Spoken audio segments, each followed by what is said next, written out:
Everybody hit the like button. Everybody hit the like button. Everybody hit the like button. Everybody hit the like button. Everybody hit the like button. If you got something to say, drop it in the comments. Don't be acting afraid. What? Everybody hit the like button. Everybody hit the like button. If you got something to say, drop it in the comments. Don't be acting afraid. Drop your city in the chat. Let me know you at. Drop your city in the chat. Let me know you at. Drop your city in the chat. Let me know you at. Drop your city. What? Drop your city in the chat. What? Drop your city. What? Drop your city in the chat. Drop your city in the chat. All right, what's going on, y'all? We are about to live stream. You already know what, the Andrew Wilson versus Candace Owens debate. That is going to happen probably around another hour or two or whatever. We'll see how it starts. But I wanted to come on here early because I wanted to speak on the psychology of these weirdo people like Andrew Wilson and people who like to debate, because there's a huge problem with these debaters, and it's very problematic. All right, so everybody drop your city in the chat. Let me know you at. Drop your city in the chat. Let me know you at. And of course, hit the like button.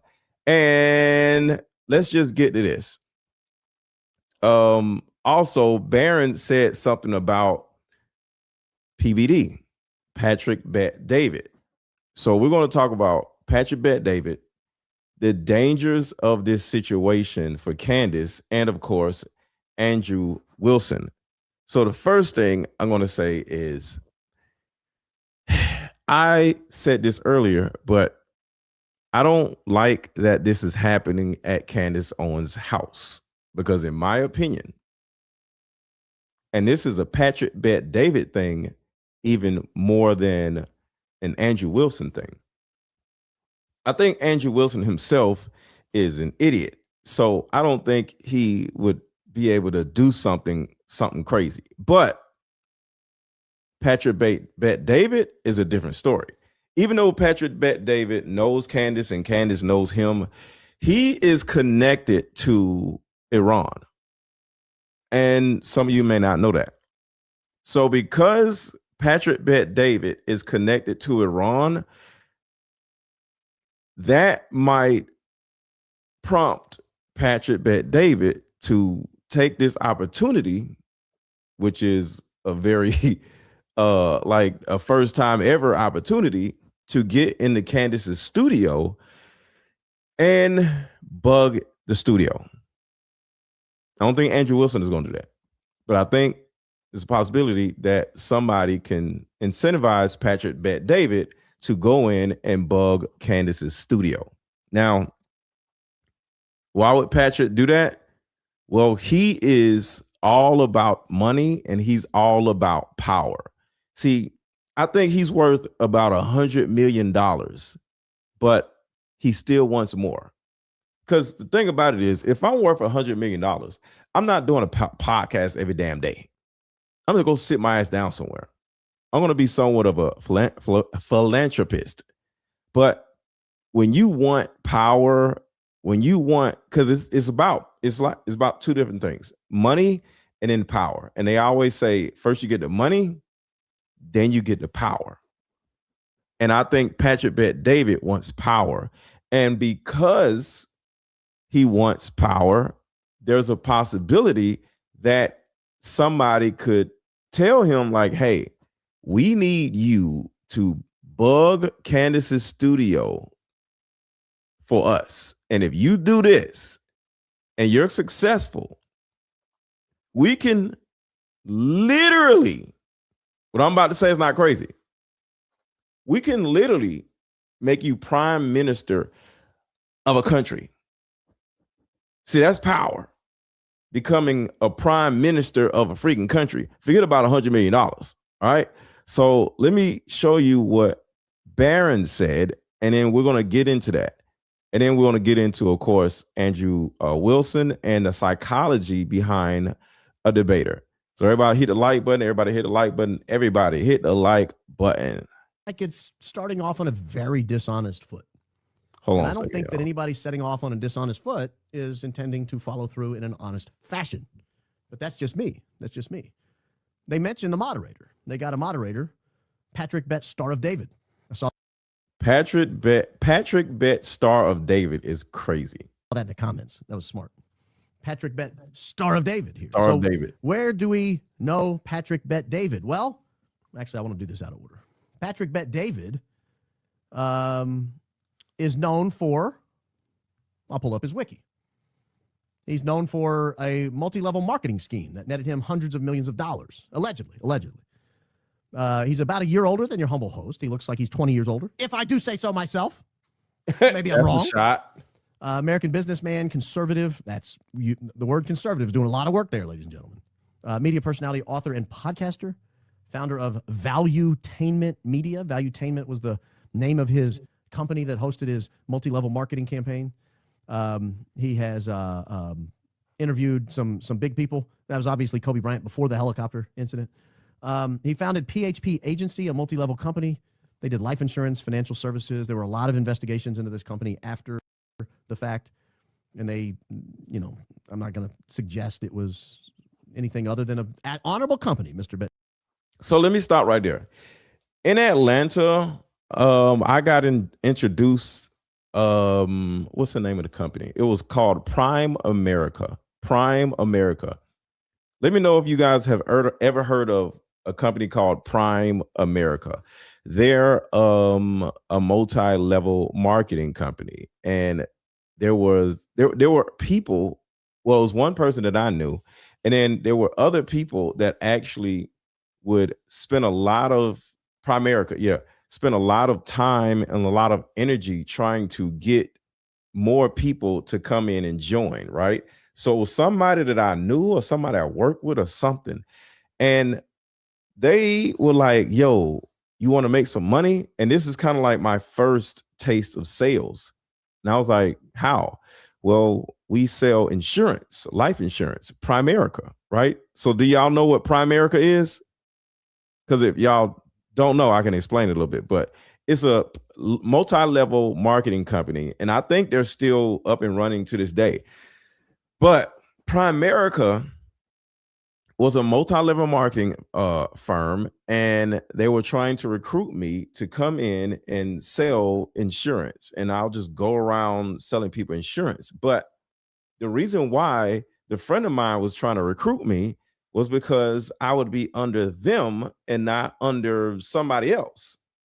And I didn't understand that. And I'm like, you're a coworker or, whatever. I forgot who it was, but I'm like, you don't know any more than I do. So why would I be like kicking up to you out of all people, right? Because the person that I was talking to wasn't that smart.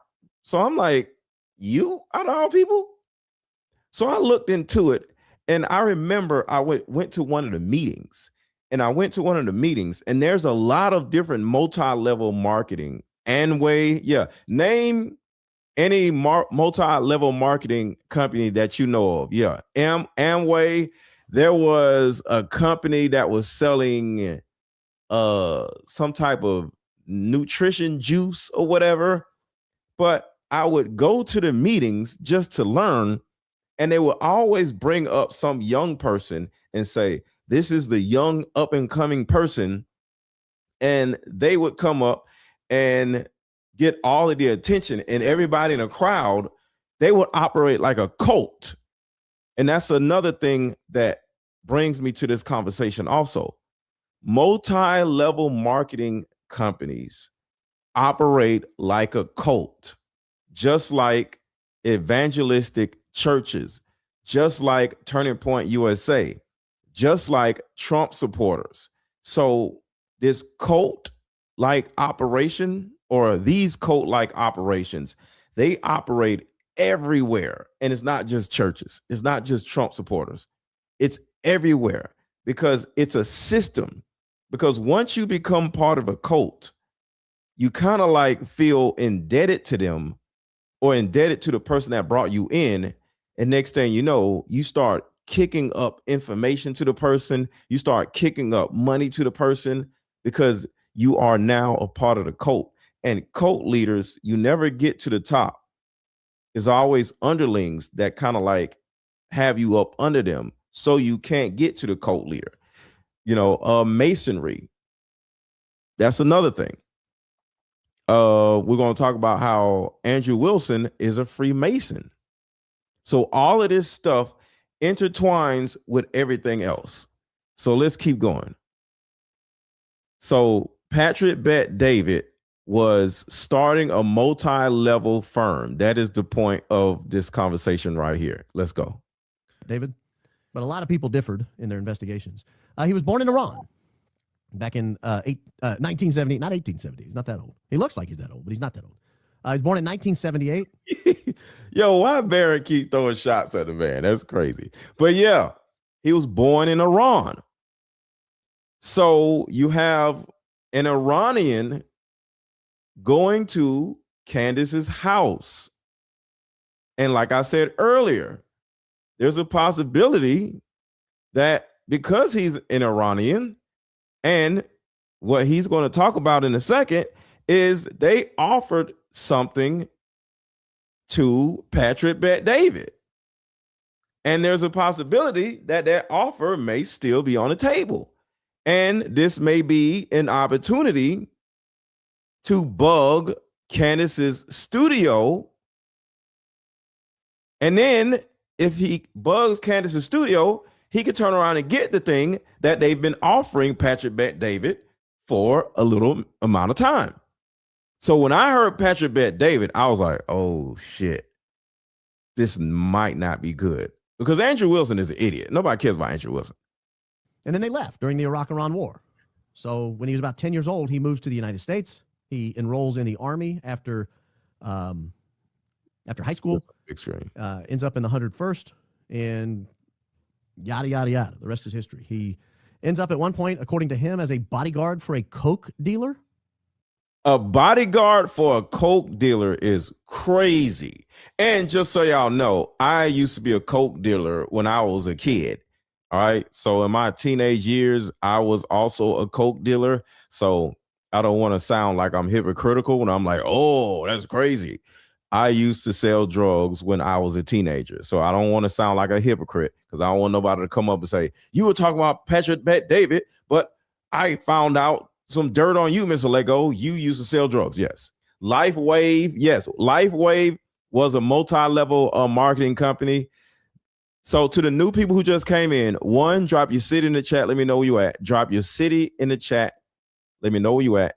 2, hit the like button. And 3, if you know of a multi-level marketing company, drop the name of it in the chat because that's the kind of like what we're talking about right now. Not Coca-Cola, ladies and gentlemen. That's not the type of Coke I'm talking about.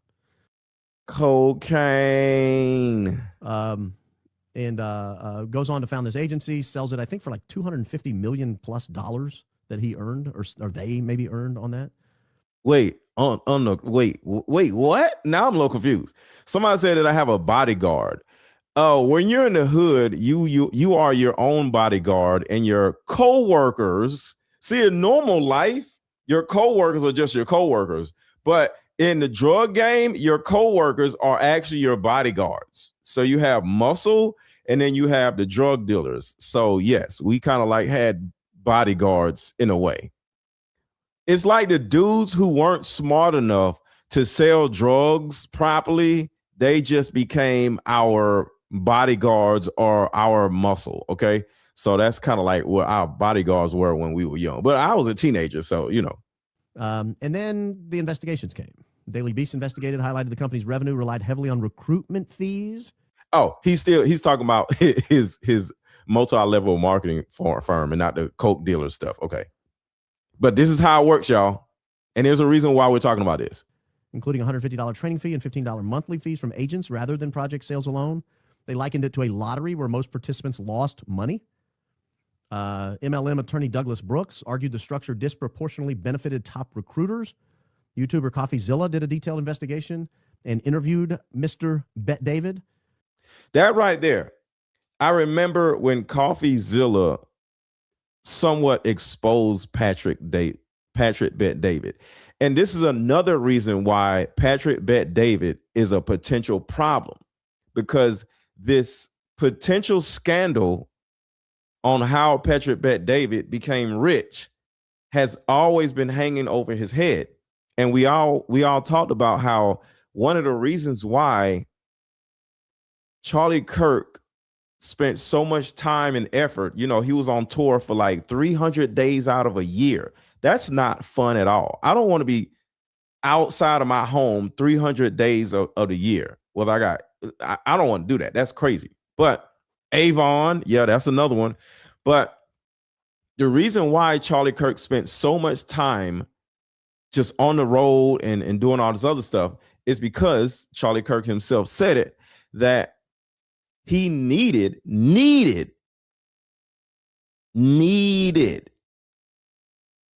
Trump to win. Why? Because if Trump would have lost, Charlie Kirk himself would have went to prison because he was indicted on charges already. So the only way he would not go to prison is if Donald Trump were to win the election, and then Donald Trump won the election, and then his ass ended up getting killed, which is crazy. You do one thing to keep yourself from going to prison, and then you get the thing, and then you end up dying anyway. That is nuts. But with all that being said, there's somebody else that may or may not have end up going to prison if Kamala would have won. And that is Patrick Bet David. And that is just speculation right there. With that being said, there's a small possibility that Patrick Bet David also needed Donald Trump to win. And because of that, he is indebted to Donald Trump. And if you're indebted to somebody, just like Charlie Kirk was, you kind of like gotta do what they tell you to do, no matter what it is, i.e. Charlie Kirk getting killed because he stopped doing what they wanted him to do, right? So Patrick Bet David may have had a sit down with either Iran or IHOPIA Trump people, because you got to remember, Trump's people are in bed with IHOPIA, right? Trump is in bed with IHOPIA, aka Philadelphia. So the possibility of Patrick Bet David being in debt to Trump and everybody else is huge, because like I said, maybe there's some charges that still can come up. So with all that being said, oh shit, shout out to Baron Coleman. What's going on, Baron? Dudes not smart enough to sell drugs properly became the bodyguards. Yeah, that's what I'm saying. How is Patrick Bet David's skinny ass a damn bodyguard? That is absolutely crazy. Shout out to Baron. He is in the building. So, and then they're starting their live stream probably in another hour or so. So shout out to Baron. So the thing about it is that scares me with Candace, because I'm always concerned for women's safety, right? Especially, a woman that I look up to, I care about. Patrick may be pushed by either Iran or IHOP or Trump, because none of them like her, to bug her studio. And that in itself scares the shit out of me. All right. So let's keep going. Because like I said, there's a lot of illegalities, if that's a word, that is attached to Patrick Bet David. presented SEC filings showing the majority of agents earned little to no income. But he walked away with a bunch of money. And then he launched the podcast in 2020. And he even bought a minority stake in the New York Yankees and indicated he wanted to jump into other ventures. Well, okay, so he's a multi-level marketing guy. He served a couple of years, maybe 3 years in the military. Does host a podcast. Which is why it was weird when we see headlines like this, because you would think with a headline like this, you would have somebody with deep foreign policy experience, someone who had been in Iran for decades, knew the terrain, knew the lay of the land, knew the politics. No, not at all. Not according to the Times of Israel. They need Patrick Bet-David. That's the leader Iran needs. The Iranian opposition does not suffer from a lack of hashtags or exiles with microphone. It suffers from a shortage of nerve. Leadership against a regime built on terror, prisons, execution squads does not come from think tanks in Beverly Hills or panels in Davos. It comes from people who understand pressure, discipline, risk, consequence. So as you guys can see, Patrick Bet-David is in bed with some interesting people, I would say. And they literally, according to Barron, have offered him power. He has the money. He has a podcast. Who gives a damn? Imagine somebody potentially making you or giving you the opportunity to be prime minister of a damn country. That's power that the average person will never see. That is why multi-level market company and professional podcaster Patrick Bet-David is the figure who actually fits the moment Iran is entering. What? Yeah. Huh? It's crazy. I know he's a hack for our greatest ally, but short of that, what? Right. It was just such a weird pick. And he's going to Candace's studio. You don't think this man is incentivized by some entity to bug her studio? When it comes to the actual overall debate, I think he will be fair, but I think he may bug her studio. Such a weird pick, unless you think this is just one guy running off on the mouth in the Times of Israel. No, friends. They actually approached him about this. See, this is what I'm talking about. They actually asked him to do this. This is from the Jack Neal podcast. Jack Neal runs a good show. 30 days before the U.S. and Israel bombed Tehran, the Times of Israel ran a piece why Patrick Bet-David. I think I'm going to have to do this without music. Let me back it up. Just read. I'll read it out loud. 30 days before the U.S. and Israel bombed Tehran, the Times of Israel ran a piece why Patrick Bet-David is the leader Iran needs. Have those ideas been entertained by any serious players in your life? We had a lot of y'all are asking questions. Make sure to put in the super chat. I'll read the super chats as I go. I'm not going to wait until later to read them. So if you want to drop a super chat and ask a question, I'll answer it like right now instead of waiting until later. So if you want to ask a question involving all this, because a lot of y'all are asking questions, put in the super chat and I'll answer the question. Extensive conversation, says Patrick Bet-David, last July when we were in the Hamptons. Oh, there's a lot of interesting meetings going on in the Hamptons. Y'all see that, right? See, they hemmed Patrick Bet-David up in the Hamptons just like they did with Charlie Kirk. But Charlie Kirk grew some balls and turned around and said, no, y'all ain't finna hem me up. I'm not doing it. And they killed his ass, whoever they is. But Patrick Bet-David, on the other hand, may have gave them whatever it is that they wanted. And to the new people who came in, thank y'all for being here. Thank y'all for being here. Make sure to hit the like button. Make sure to hype the video. And also make sure to drop your city in the chat. Let me know where you're at or your state, whatever you want, whatever you feel comfortable. But let me know where you guys are. Watch it from. Last July and August.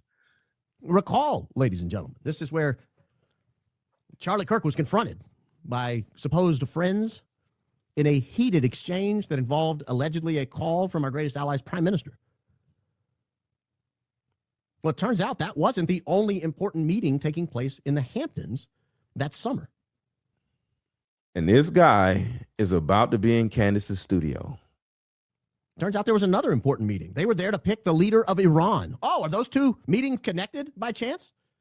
The actual debate starts in about 45 minutes. All right.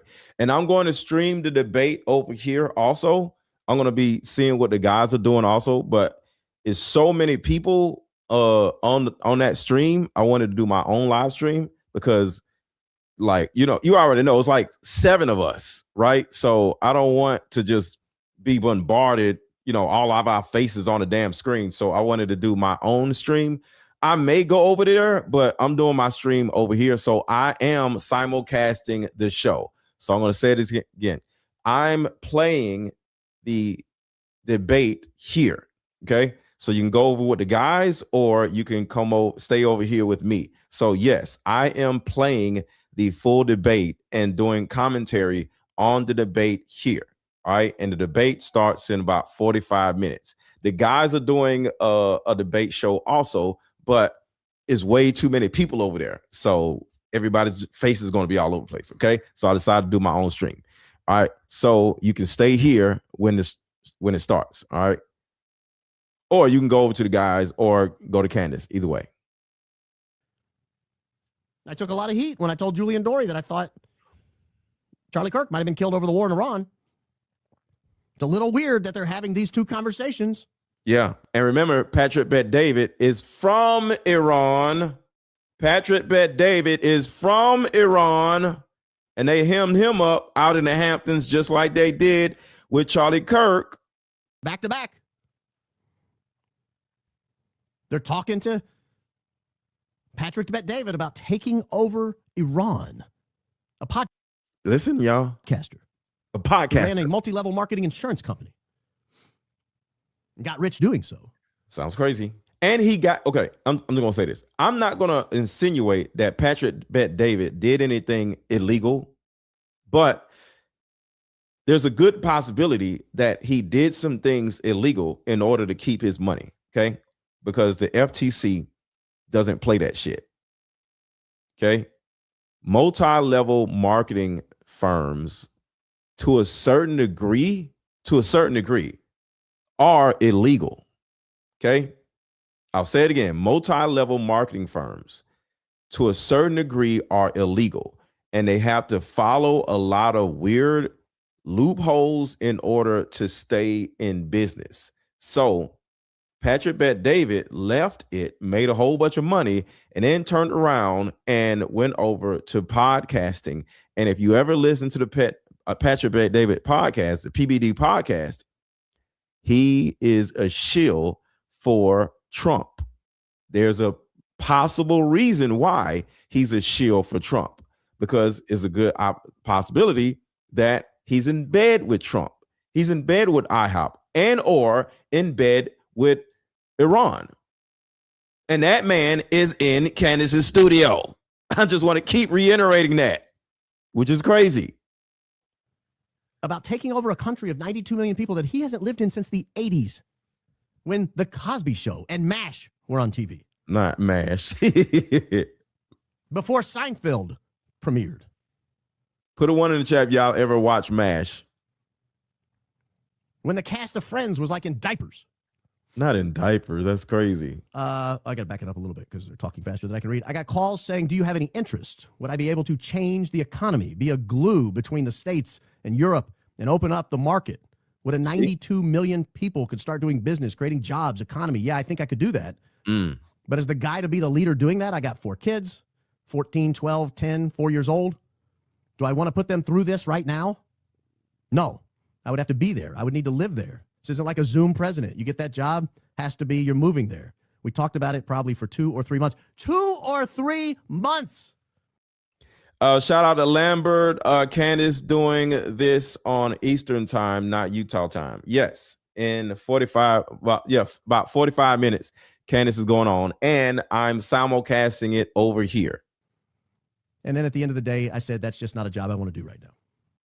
Shout out to Dawn. Yeah, shout out to Dawn. Candace Owens moving Baron and Candace both say George sweeps. Oh, okay. So George does sweeps. Okay. That's good. Okay. So according to what Dawn said, Candace has said in the past that George, which is her husband, does bug sweeps. That's a good thing. Okay. So her husband does bug sweeps. So a bug sweep, of course, you have an electronic device that actually sweeps the room for bugs. Good. Okay. That is very reassuring. So thank you for sharing that. That is very reassuring. That doesn't mean anything can not happen, but that is a good thought. Why is there a meeting in the Hamptons to decide who will be the president of Iran? Think about that, Has y'all. anybody asked that question as a result of this podcast with Jack Neal and Patrick Bet-David? And the fact that Patrick Bet-David has been chosen as a moderator says so much. It says so much. Because one of the things that I have to just add to the pot is, what's up with Candace Owens? Because it's like, she already said that she knows Patrick Bet-David's family. You know, they're close, they're cool. Not close, but, you know, they're cool. They know each other's family. But when you look at somebody that is in bed with Iran, somebody that is in bed with IHOPIA presently, why would you? Because the thing about it is people change, right? We all know people change. There's certain people that are on the other side, including everybody at Turning Point USA, they change, right? When Charlie Kirk was alive, Candace and Erica were cool, or possibly cool. I don't know, because Erica may be one of the people that pushed Candace away from Turning Point USA. I don't know, but people change. So it's like before Charlie, BC, and after Charlie, AC. BC, everybody was kind of like cool, happy. They weren't, I would say, they weren't the way they are now, BC, before Charlie. But after Charlie died, it seemed like everybody changed. So you go from here and then you're over here. But because of that, it seems like everybody took sides. And I think Patrick Bet-David took their side. And you got to remember, Shosnick, whatever the co-host name is, y'all let me know what his name is. Shosnick, the co-host, he literally said on the Patrick Bet-David podcast, because he's a co-host of it, he was like, yeah, Candace Owens, she's terrible. That's why nobody famous knows her or messes with her. So Patrick Bet-David allowed that to fly. So they sat on the PBD podcast shitting on Candace every now and then, not all the time, but they sat there shitting on Candace Owens because she took this side instead of Erica Kirk and Turning Point USA side. And you have that person in your studio as the moderator. So, like I said, after Charlie Kirk, which is AC, after Charlie, everybody took sides. So why in the world would you have somebody that took their side in your damn studio as the damn moderator? Shit is crazy. Shout out to Upward BM. I sent an email. Love the show always. You sent the email? What email? Do I need to check my email? What you got, Upward BM? I'll check my email in a second. Shout out to Lacey. Cheers. Thank you. All right, so let's keep going. I'm going to check my email and see what Upward BM sent me.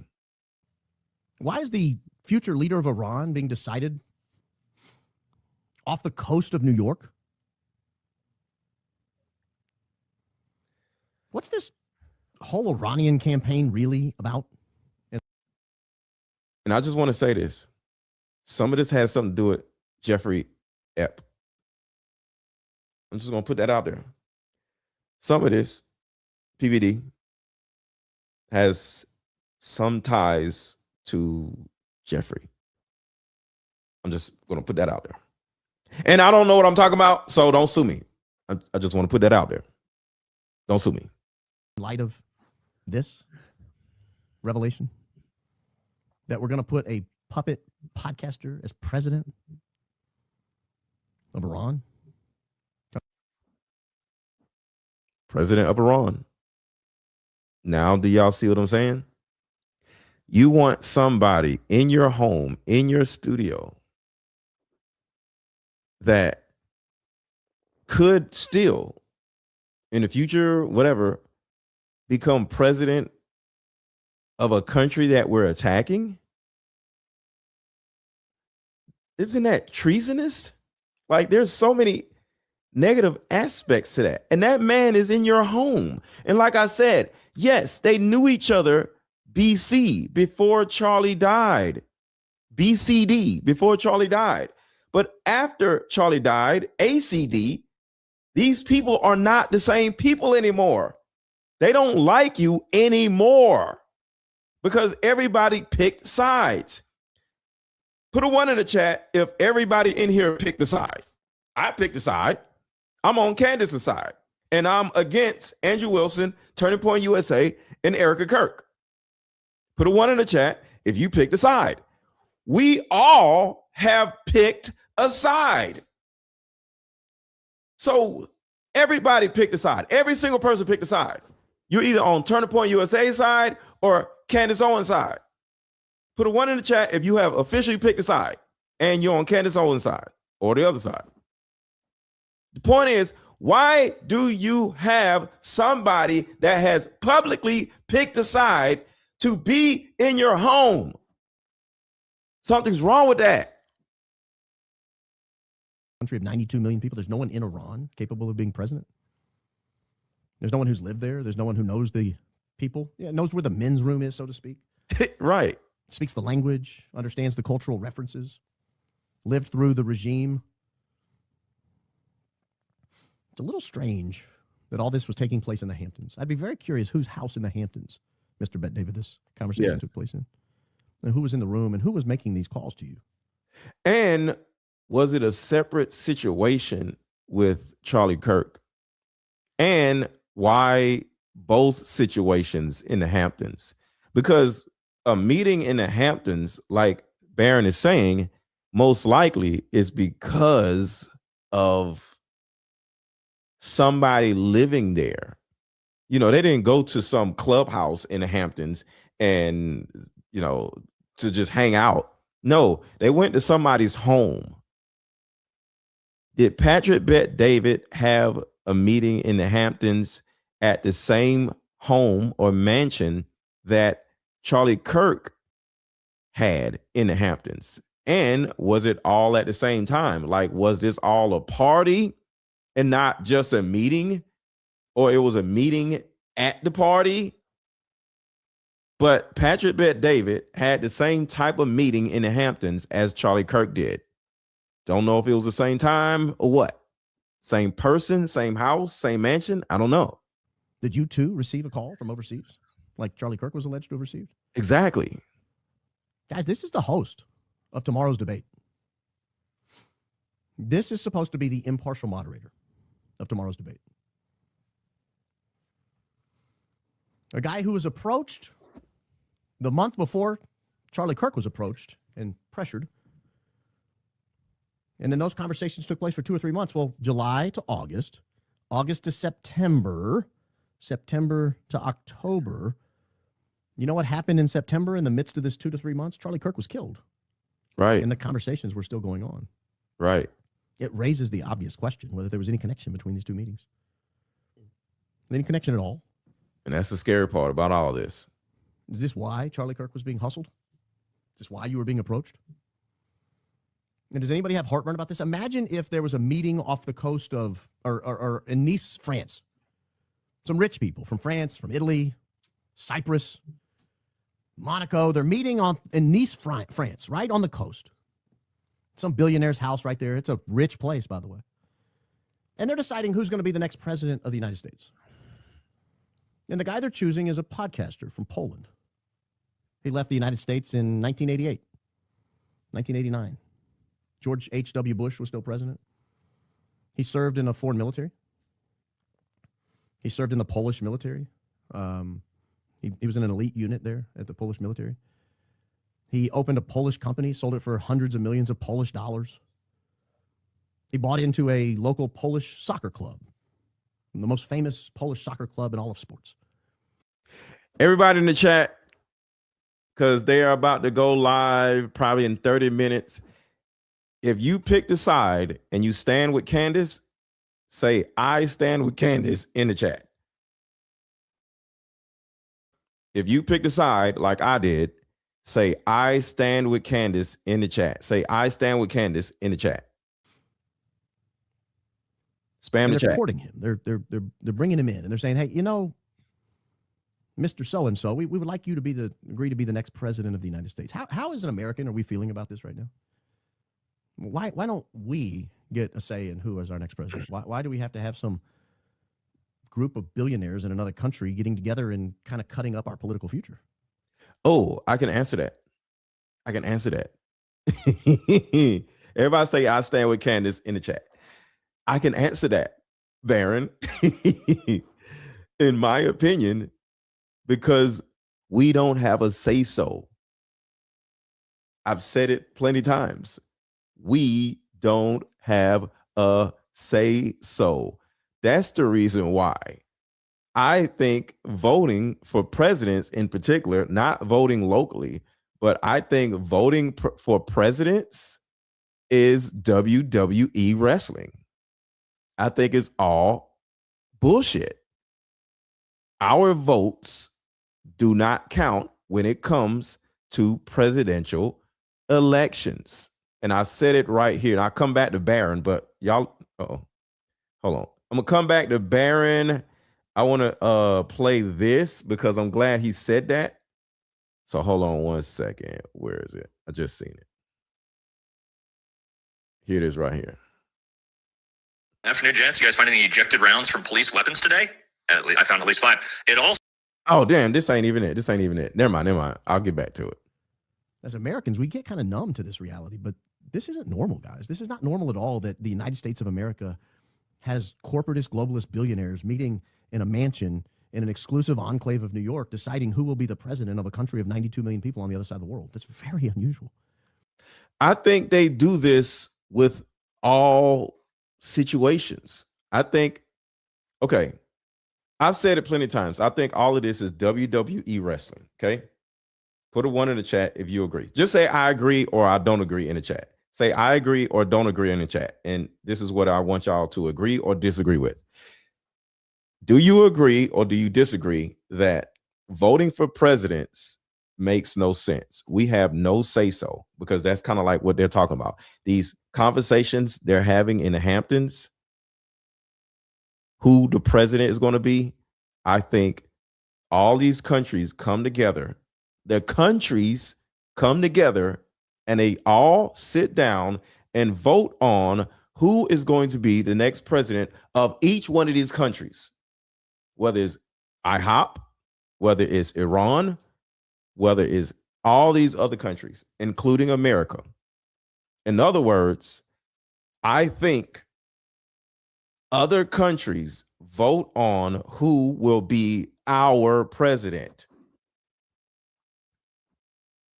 So say I agree or I disagree in the chat. Just letting y'all know.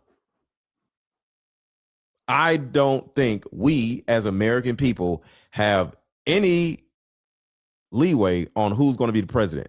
So all this Hampton stuff, I think they do this all the time, and this is what they do. So the only reason why we're privy to this Hampton stuff is because Charlie Kirk, well, actually Candace told us that there was a meeting in the Hamptons. but I think there's always meetings in the Hamptons. And everybody just coming in, hit the like button, hit the like button, hit the like button, and drop your city in the chat. Let me know where you at. Drop your city in the chat. Let me know where you at. And yes, I am simulcasting the debate here. Okay. The guys are over there also. So shout out to Matt, Trigger Smart. Shout out to Valhalla. It's too many of them over there. So I decided to do my own because there's going to be way too many faces. I think it's like 8 of us. All right. I don't think y'all want to see 8 people, just on the same stream. So I decided to do my own stream so it won't be so overcrowded. Okay. Just imagine Andrew Wilson say some dumb shit and there's 8 people like, whoa. It's a little too much, right? So it's a little overcrowded over there. So I decided to do my own stream. So shout out to them. You know what I'm saying? We all in the group chat together. So good. But you have your choice to either be over there, over here, or support Candace yourself. Either one of you. And when I simulcast, I want everybody watching to also play Candace's stuff like on a tablet in another room. All right. Because we want to support Candace and give her all the streams, straight up. All right. But I think your voice will be heard over here way easier than on Candace's stream, because Candace is probably going to have maybe like 400,000 live viewers, I'm sure, something like that. So, shout out to y'all. Drop your city in the chat. Let me know you at, and hit the like button. This should chill us to the core. We should be disturbed by this revelation. Why? A lot of y'all said I agree. So nobody will be disturbed by this revelation because nobody really believes that our vote matters when it comes to presidents. Only local government is when our vote actually works. We should be very concerned going forward that this could happen to us, or maybe it does happen to us. It does. Because we have this nasty habit of electing presidents, and all of a sudden they don't represent our interests at all. They seem to be operating at the behest of foreign government leaders. And we say, how does this happen? How does this happen? This guy campaigned in these United States. He promised us all these wonderful things like jobs will return to the United States, money will return to the United States, immigration will reverse. We're going to bring manufacturing back. Inflation will come down. The price of fuel will come down. We're not going to be involved in any more foreign wars. And then he gets in office, and all of a sudden, none of that happens.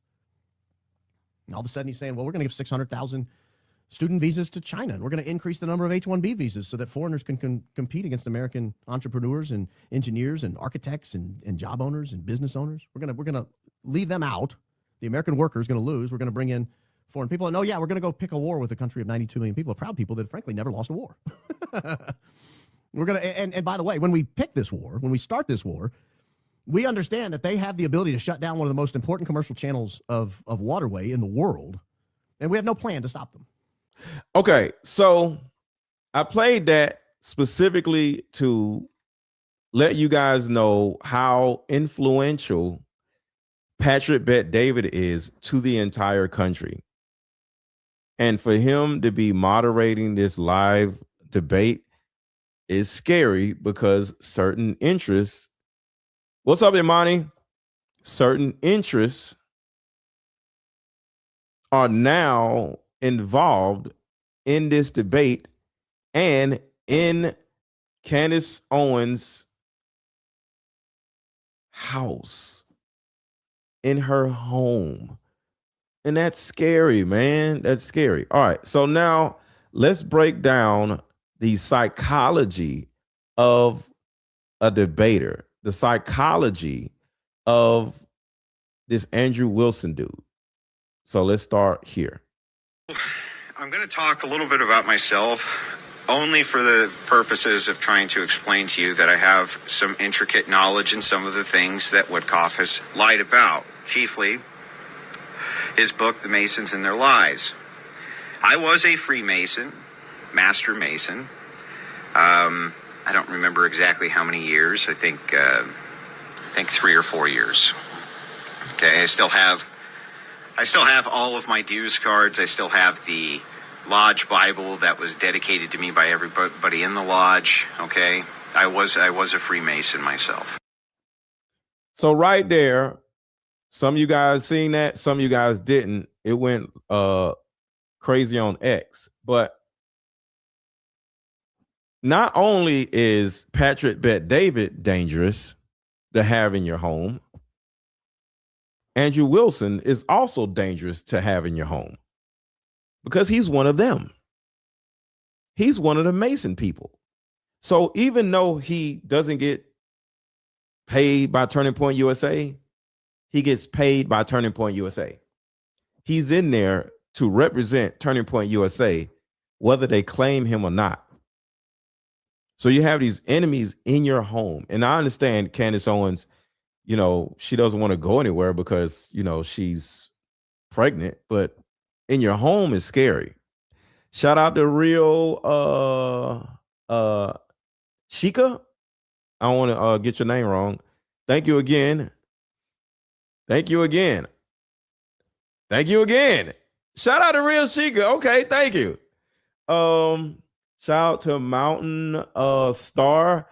Used to watch PBD, but then used to watch PBD, but then easy to see the sleazy Adam Shosnick guy. Yeah. Handler. You think Adam Shosnick is a handler? Turning it all into WWE, hyping the Hacksters. Exactly. That's what I'm saying. See, the thing about it is, I think all of this is beginning to look like WWE wrestling. Now, I'm happy to see this WWE wrestling situation, which is Candace Owens versus Andrew Wilson, because I would love to see, there's two sides of me involving this situation with Andrew Wilson and Candace Owens. One, I feel like Candace Owens is hurting the case by simply entertaining this stupid shit. See, you can't win a debate when there's an investigation going on. Like, it's an investigation. Nobody has the facts. Nobody has the evidence. And all Andrew Wilson is going to be doing is saying, where's your evidence? Where's your facts? Where's your proof? She's not going to be able to say, well, this right here is a fact, because it is an ongoing investigation. And there's another reason why she can't necessarily go deep into this situation. She's presently getting sued by Brian Harpole. So she can't say certain things involving this case factually. She can only say things from an opinionated standpoint because she's presently in 3 different lawsuits.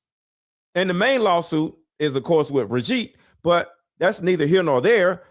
But any of these lawsuits can literally hurt her ability to properly debate with Andrew Wilson.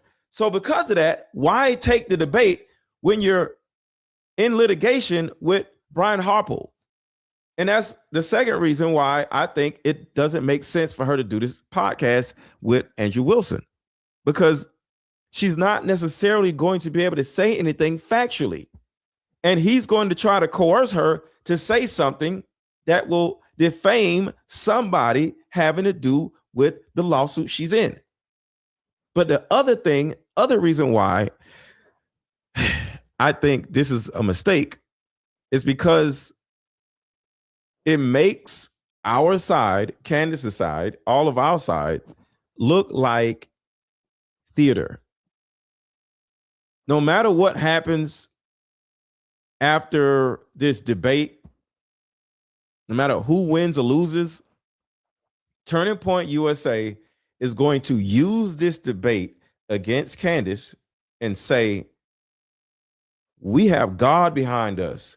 We are serious about this case. Charlie Kirk is dead. And as you can see, Candace Owens is over there doing some WWE wrestling stuff. They marketed this debate like it was a boxing match, like a WWE match. They're marketing this like Andrew Wilson versus Candace Owens, like they're about to get in a boxing ring. They're making this whole situation, this whole investigation, theater. And they're going to make fun of Candace Owens for this, no matter how it ends up. Because to a certain degree, that's what it is. Now, mind you, if you offer me $300,000, we're going to debate. I don't give a damn how it looks. Give me $300,000 for 3 hours. Let's debate. So I get it. I get it. And Candace's views are going to be through the roof. This video is, her video, her live stream, after probably like 3 days, is probably going to be at 10 million views. All right. So she's going to make she's going to make about $1 million before she gets out of her chair today. So I get it. But her doing this debate with this loser is making, or to a certain degree, going to make this whole investigation look like WWE wrestling. Do you agree or do you disagree in the chat? Say agree or disagree. Doing this situation with this bum, Andrew Wilson, is going to essentially make the whole investigation look like a joke. It's going to make it look like WWE wrestling. Say I agree or disagree in the chat. And this is a problem. All right. So let's get into Andrew Wilson. Wife has 3 baby daddies. You lick sniz. Under your religion. You lick sniz. Don't talk shit about my wife, you stupid bitch. Shut your fucking mouth. Shut your stupid bitch mouth. I don't take any issue with Andrew Wilson's wife having 3 baby daddies. What I do take issue with is the fact that Andrew Wilson built his platform off of shaming and humiliating women for their past sexual conduct. See right there. You're about to give a man that makes his money just shaming women and sitting around and arguing with OnlyFans models and 18-year-olds and telling lesbians that they lick sniz. Come to find out, his own daughter is a lesbian, or either his stepdaughter, because his wife has 3 baby daddies. So it's probably his wife's daughter. So his wife's daughter also licks sniz. I raise my hand, lick sniz. And I love licking sniz. Okay. So licking sniz is not a bad thing. But to tell this woman that she licks sniz, well, sniz is the stupidest word in the world. But his daughter or stepdaughter also licks sniz is absolutely diabolical. Yes, his daughter is also a lesbian. I'm a lesbian too. I'm also a lesbian. I just want to say that. I lick sniz too. I love sniz. With Andrew Wilson's wife having 3 baby daddies. What I do take issue with is the fact that Andrew Wilson built his platform off of shaming and humiliating women for their past sexual conduct. If Andrew Wilson met a woman like his wife with 3 baby daddies, he would shame her, call her a hoe, and tell her she's damaged goods and essentially unlovable, like he's done to many women. He would literally shame the woman, call her a stupid whore, and embarrass the shit out of the woman. So what she's essentially saying is, Andrew Wilson married a woman that he usually talks shit about on the podcast he's paid to be on, to talk shit about women that are like his wife. Chicks who got 3 baby daddies and shit. That's the reason why this young lady brought up, like, well, doesn't your woman have 3 baby daddies? Because you talk shit about women who have 3 baby daddies on your little stupid ass podcast. So she was not out of line by asking, doesn't your wife have 3 baby daddies? You talk shit about women with 3 baby daddies all the time. So that's the person that Candace Owens has on her platform, which is absolutely disgusting. Stupidest shit that I ever seen in my life. Watch this. Weeks ago, Brian Atlas, a friend of mine who runs the Whatever podcast, offered up $100,000 for Candace Owens to debate with me about the murder of Charlie Kirk on his platform. He eventually raised it to $150,000, to which I said I would match it if we could actually debate on neutral ground. They have been at it for days, going through everything they can possibly dig up about me to hurt me. Your wife has 3 baby daddies. You lick sniz. Under your religion. You lick sniz. Don't talk shit about my wife, you stupid bitch. Shut your fucking mouth. Shut your stupid bitch mouth. I want y'all to hear the words. He says, they're pulling up things to hurt me. You said the things, you stupid idiot. Here's the problem with these little red pill dudes. So this man is mad that people are digging up things that he has said on public platforms. So I want you to think about him saying they're pulling up things to hurt me. Here, and I want to say this. I've said a whole bunch of crazy shit on public platforms. And if somebody pulls it up, I'm like, yeah, I said it. Whether I still think that way or not is a different story, but I'm not going to feel like a victim if somebody pulls up something that I said 5 years ago. I said it. I'm not going to sit around and act like a victim when I am the one that said it. But Andrew Wilson is acting like a girl. He's literally doing a debate with a pregnant woman. The woman is 7 months pregnant, and he's acting like a victim. And he's debating a 7-month pregnant woman. What the hell? Invited a woman on his podcast and then turns around and calls her a stupid bitch and then starts talking shit about her sexual orientation. But out of nowhere, he's the victim of what he said to her. And somebody said, I just jumped on. How late am I? No, you're not late. You're early. So hang out with us. Drop your city in the chat. Let me know where you're at. And just jump in the chat. Have fun. We are, and for everybody just coming in, we are going to be simulcasting the Candace Owens debate here. All right. So if you want to go over to Candace, cool. If you want to go over to Valhalla and Matt, cool. But I'm also simulcasting it here. So Many creators and private individuals have reached out to help me with this financial burden. we got about 20 minutes before it starts. Financial burden. You started this shit. This man spent 2 months harassing and begging Candace Owens to debate him. And mind you, Candace Owens had no idea of who Andrew Wilson was. She turns around and says, you know what? Okay, I'll debate you. Let's go. And now he's crying like a victim after she accepted his offer. What the fuck are we doing here? Financial burden. And they understand the fallout, which is likely to come for me and my family. Me and my family. You started this shit. This is the problem I have with these little dudes. They go at women. Candace Owens is a woman. And then when things don't go their way, they start whining and crying like victims. And I want to say this pertaining to said victimhood.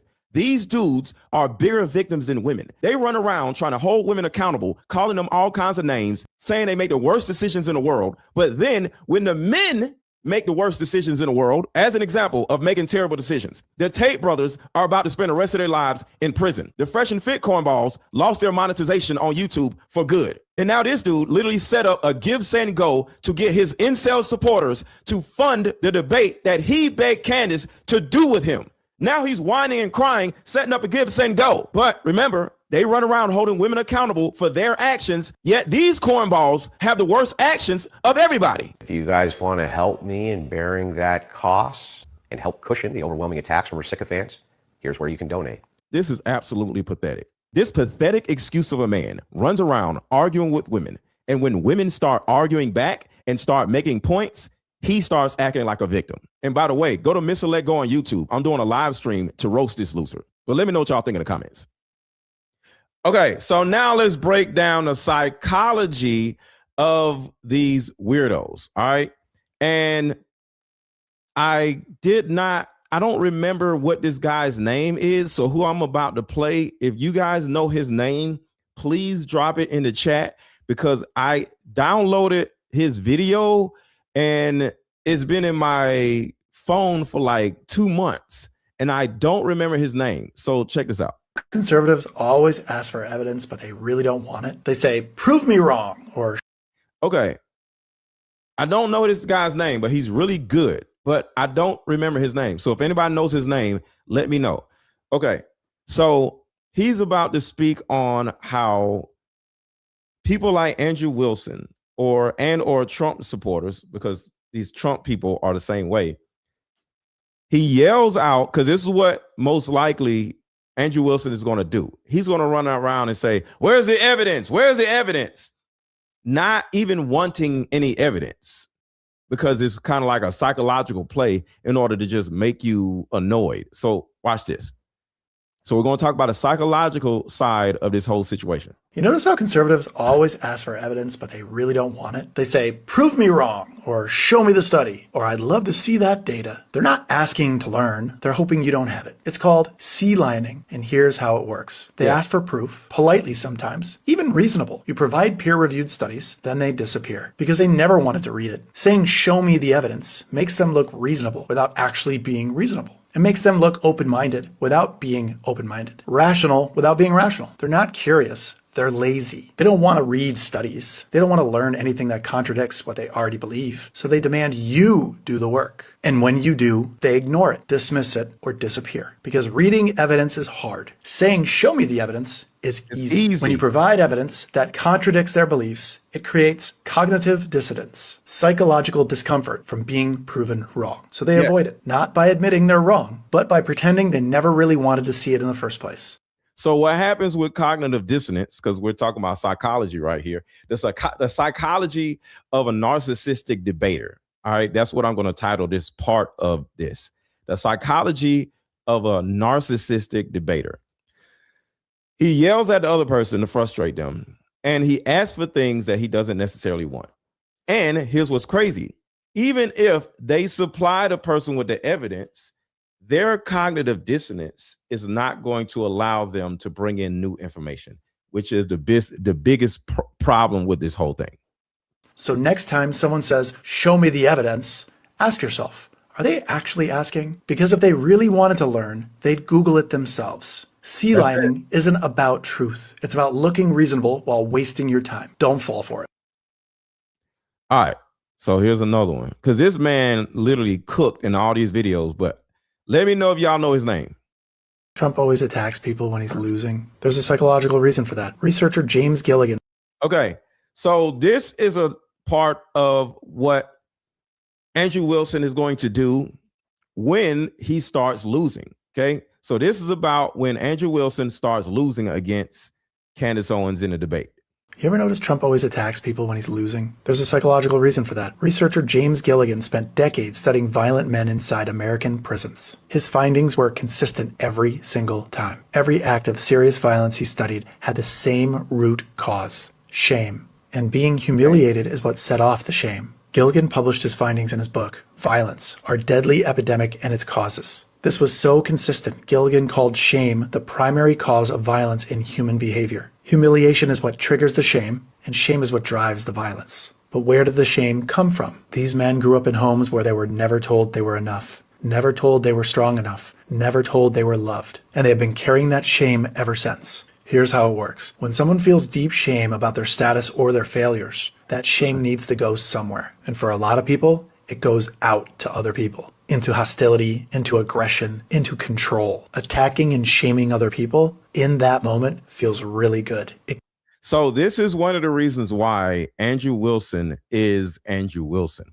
And we've seen him dealing with shame and how he reacted to shame, because when a girl said, your wife has 3 baby daddies, what happened?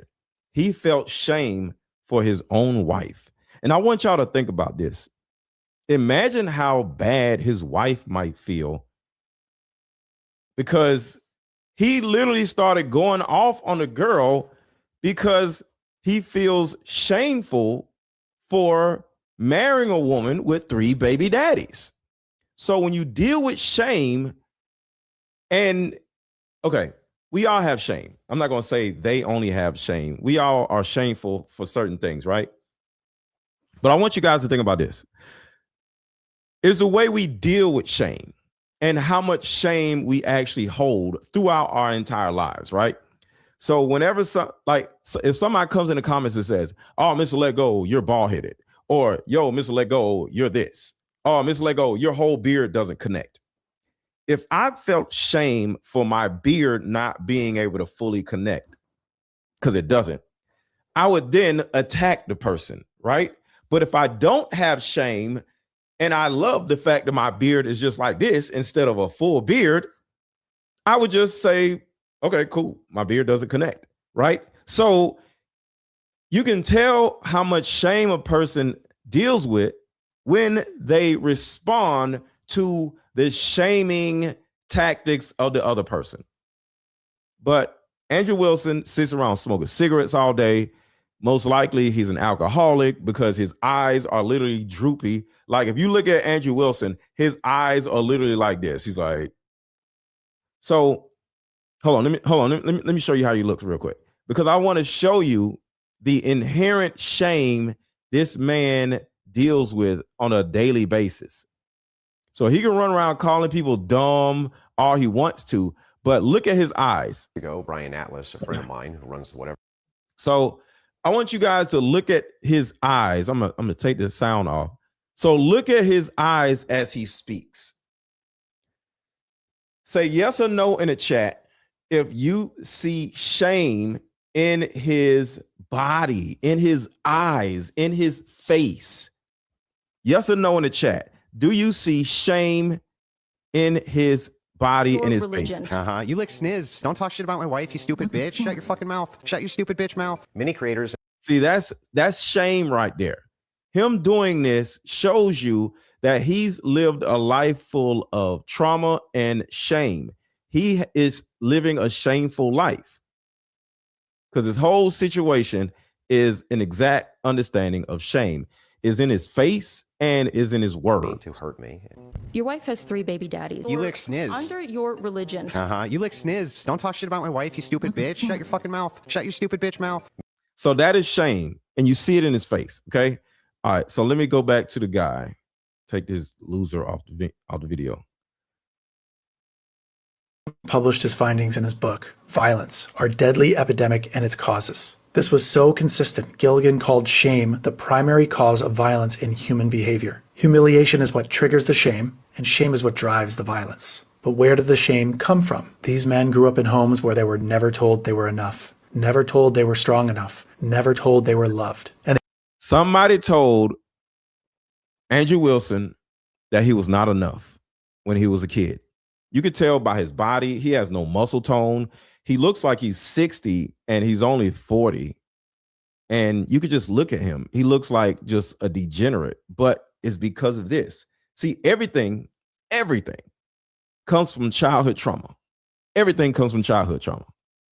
they've been carrying that shame ever since. Here's how it works. When someone feels deep shame about their status or their failures, that shame needs to go somewhere. And for a lot of people, it goes out to other people, into hostility, into aggression, into control. Attacking and shaming other people in that moment feels really good. It creates an immediate sense of power. It silences people. It commands fear. For someone who feels invisible or worthless, that hit of dominance is genuinely addictive. Trump has built an entire political identity around this. Every lawsuit lost, attack someone. Supreme Court rules against him, attack someone. His followers learn by watching him because a lot of them carry the exact same shame. Their jobs got automated, their town got left behind, and the economy shifted and nobody came back for them. Trump didn't give them solutions, he gave them targets. And attacking those targets feels like power. The problem is attacking someone is a substitute, not a solution.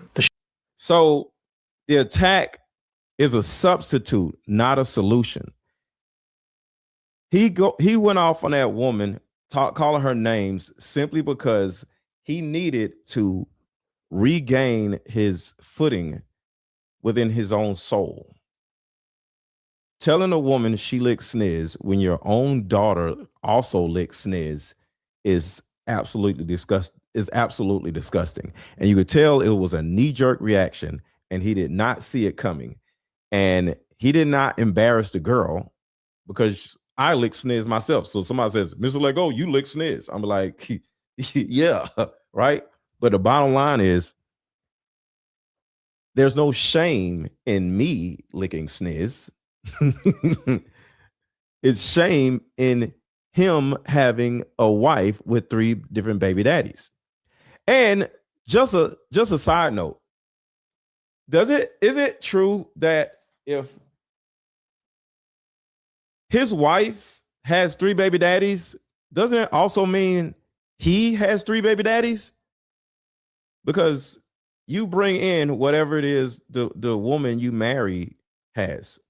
You are whatever your wife is. You know, you adopt whatever it is that she has in her life.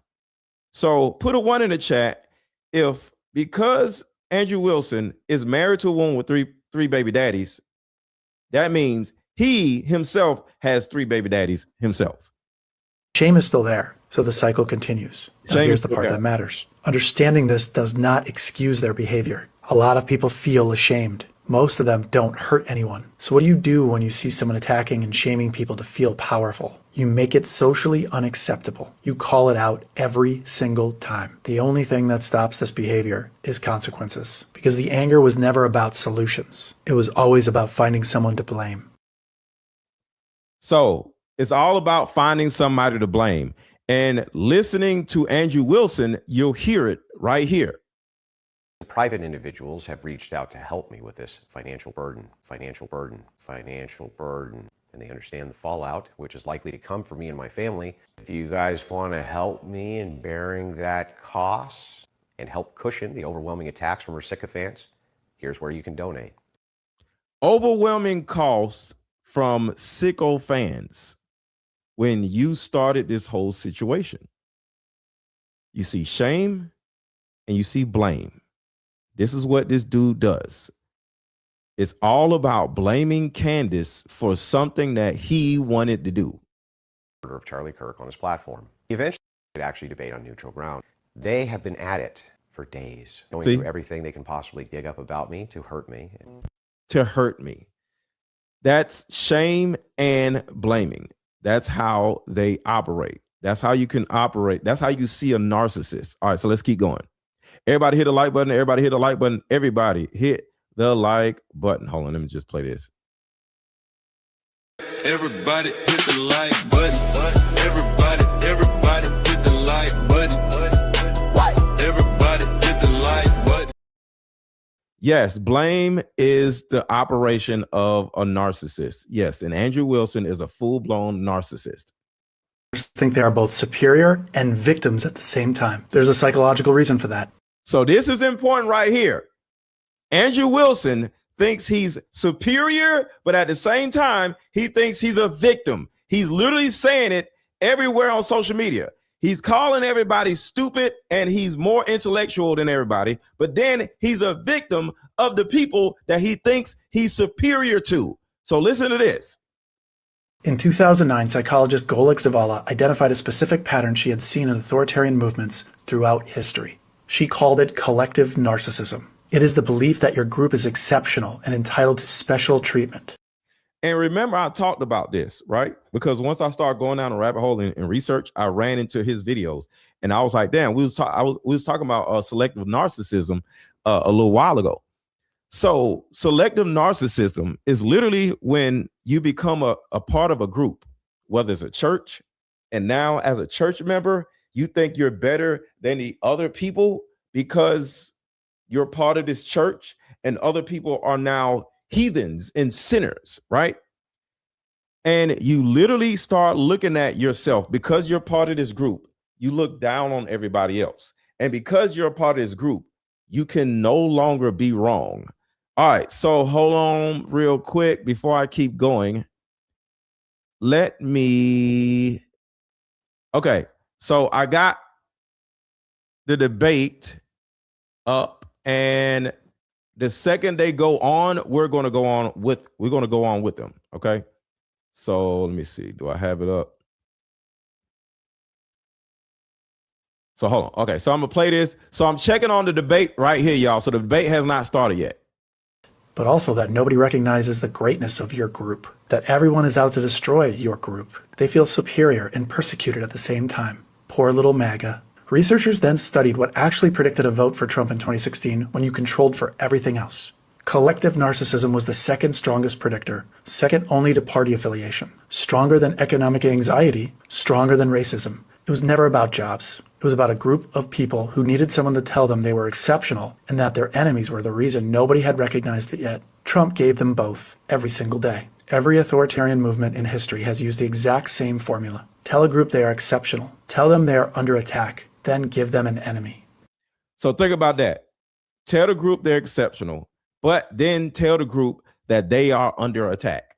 This is the psychology that starts narcissism. Now it puts you in a position where you are a narcissist group because it's collective narcissism now. All right. Every single one of these movements eventually collapses under the weight of its own lies, and this one will too. Yep. All right, one more, and then we'll get into the Candace Owens debate. All right. So the Candace Owens debate has not started yet. We're almost about to start. So I'm going to play this next video, and then we're going to bring up the debate.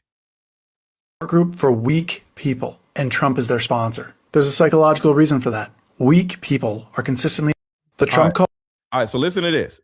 And don't think Trump cult. Think about that entire Turning Point USA cult, which is bigger than a Trump cult. Listen. Cult is a support group for weak people, and Trump is their sponsor. There's a psychological reason for that. Weak people are consistently attracted to two things: megachurches and the mega cult, because both of them hand out power that nobody has actually earned. These are not people who worked hard and built something. Now think about this. Think about this. The Trump cult and the evangelist cult. Turning Point USA has meshed the two together. And that's the reason why I, in particular, am so against Turning Point USA. Because somebody got rid of Charlie Kirk in order to mesh the Trump cult with the evangelistic cult. And putting them together can literally end up ruining the entire world. Okay? So just keep that in mind. That's what Turning Point USA is. They're Trump along with the church. Trump wasn't church. It was just Trump. Now it's Trump church. Megachurches and the mega cult, because both of them hand out power that nobody has actually earned. These are not people who worked hard and built something.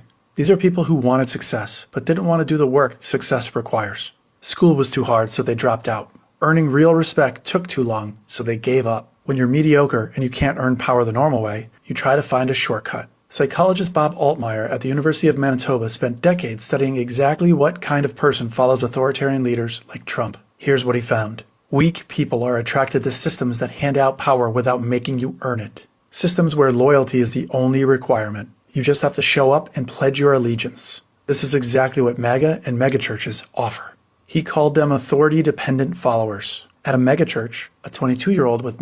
So think about that. Authority-dependent followers. See, when you as an individual, whoever that person is, when you don't think highly of yourself, the first thing you're going to do is become a part of a gang. You know how a little boy might become a part of a gang. Now he's a Crip or he's a Blood or he's a whatever. And now he has power. And now he runs around and starts picking on other little boys, even though he himself was being picked on before. But now he's a part of this gang. He has the power. Now it's almost like he has the right to be a narcissist because he's part of this group. That's what all of these people are doing. The Turning Point USA people. It's a bunch of losers, but because they are attached to Turning Point USA, they now are on Twitter attacking everybody. And that is how this cult works, or the cult psychology works. The Andrew Wilson show has not started. The Candace show has not started yet. I'm waiting now. No degree and no credentials gets handed the title of youth pastor. They get unsupervised access to other people's children, not because they earned it, but because they showed up and claimed loyalty to the church. And the abuse that has come out of that role is not a coincidence. When weak people get power they did not earn, they don't always use it to help people. They use it to punish everyone else who made them feel small, to take advantage of other people. This is like a born-again Christian lecturing you about morality while cheating on his wife. That's literally what Erica Kirk does. Erica Kirk was a straight hoe. She was literally a groupie. She was running around sleeping with all these different athletes. That's why she was in China. That's why she was in all these different cities and shit. She was a groupie. But then when she got with Charlie Kirk, then she became this evangelistic person that started looking down on everybody. This woman was a groupie her whole young life. But now when she got with Charlie Kirk, she's looking down on everybody. And that's literally what he said right here. They don't always use it to help people. They use it to punish everyone else who made them feel small. That's what Erica Kirk is doing. To take advantage of other people. This is like a born-again Christian lecturing you about morality while cheating on his wife. This is the Erica Kirk, while killing your husband. She looks down on everybody like they're less than her while killing her husband. Not saying Erica Kirk killed her husband. It's just a figure of speech. But that is hilarious. youth pastor with unsupervised access to your children based on nothing but loyalty to a church. This is the MAGA voter who didn't earn anything telling immigrants they do not belong here. Okay. The Candace thing just came up that says starting soon. Okay. So I'm watching it right here. It has not started yet. It is now 6 minutes after the starting time. It has not started yet. Okay. Because I'm going to hit the button and we're going to watch it over here the second it starts. Okay. All right. So hang out with me over here. It has not started yet. I'm watching it right here. It has not started. Okay. It has not started yet. But the second it starts, we're going to stop everything we're doing and we're going to get over there. Trump is the perfect leader for these people. He inherited his wealth. He inherited his business plan. Usually when she has this banner up that says starting soon, it's going to be like 5 minutes. So we're still waiting. So go get your popcorn. Go get your water, whatever, your coffee. Sit down and get ready because we're almost starting. Platform. He spent decades protecting the image of success more than building real success. He never earned anything, and he has spent his entire life punishing anyone who reminds him that he never earned it. Yo. All right, so we have some some Andrew Wilson people in here. So I have a new name for Andrew Wilson. I call him Cuck Daddy. You know how Puff Daddy is Puff Daddy? Andrew Wilson is Cuck Daddy because he's a cuck. So shout out to Cuck Daddy's minions in here. So we got Cuck Daddy's minions in here. So shout out to this guy right here. This is one of Cuck Daddy's minions. Everybody in the chat say Cuck Daddy. All right, so let me share my screen. Get this off the screen right here. Okay, so let me share the screen. And Candace Owens is about to start. So let me put everything together. All right, hold on a second. Boom.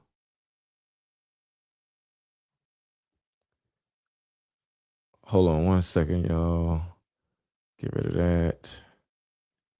Put this on big screen. So I'm getting everything together now for y'all.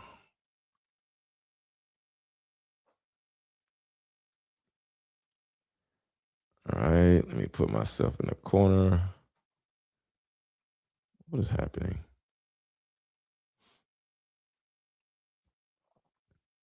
Okay, so now we are waiting for everybody to start coming on. Hold on a second. So I'm just arranging everything right now.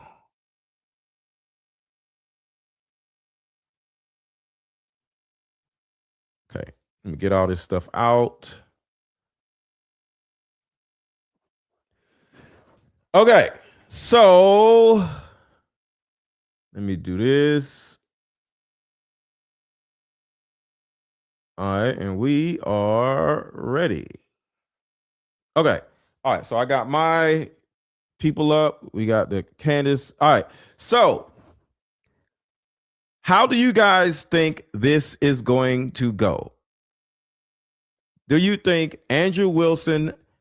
I think it's about to start. Oh, it's not starting yet. Okay. Do you guys think Andrew Wilson can possibly win this debate? Yes or no in the chat. I need to put together a poll. Let's see. I'm gonna start a poll right now, y'all. Let's see. Oops. Is a chance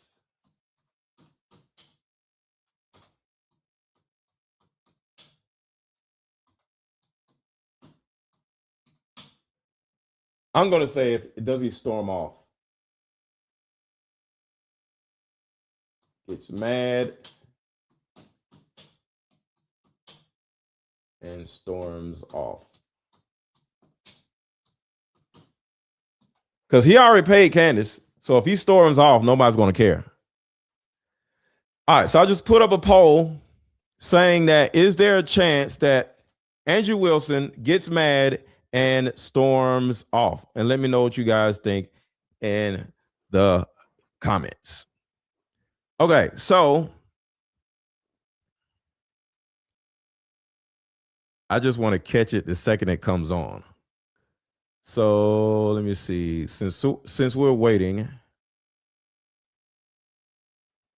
I'm going to stop sharing. All right. So we're still waiting now. So let me go back to what I was talking about, because I thought she was about to start.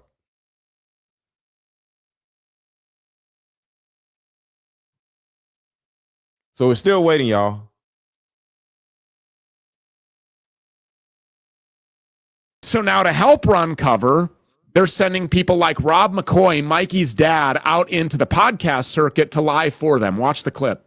Really looking for the truth? Because you've got one of the most closed shut cases you can ever imagine. 7 separate confessions, DNA on the casing, DNA on the etching. You know, you go through the whole thing. You can dial in the video and see almost him pulling the trigger. And yet every one of your vain speculations and innuendos and conspiracies have all flopped. So this is Rob McCoy.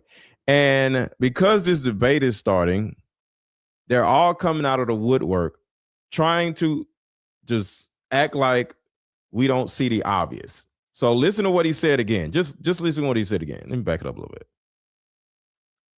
Listen again. You've got one of the most closed shut cases you can ever imagine. We have the most closed shut cases you can ever imagine. We have zero evidence. There's nobody on the roof. Like there's a pixel of an ostrich running on top of a roof. Because we can't even tell if it's a human. There is literally no gun. The ostrich that was on the roof did not have a gun in her hand. And there's zero evidence. Let's just keep going. Talking about there's DNA on a screwdriver. What the hell did the screwdriver have to do with anything anyway? 7 separate confessions, DNA on the casing, DNA on the etching. You know, you go through the whole thing. You can dial in the video and see almost him pulling the trigger. No, you can't. What is this idiot talking about? And still waiting on the Candace show. It's not started yet. And yet every one of your vain speculations and innuendos and conspiracies have.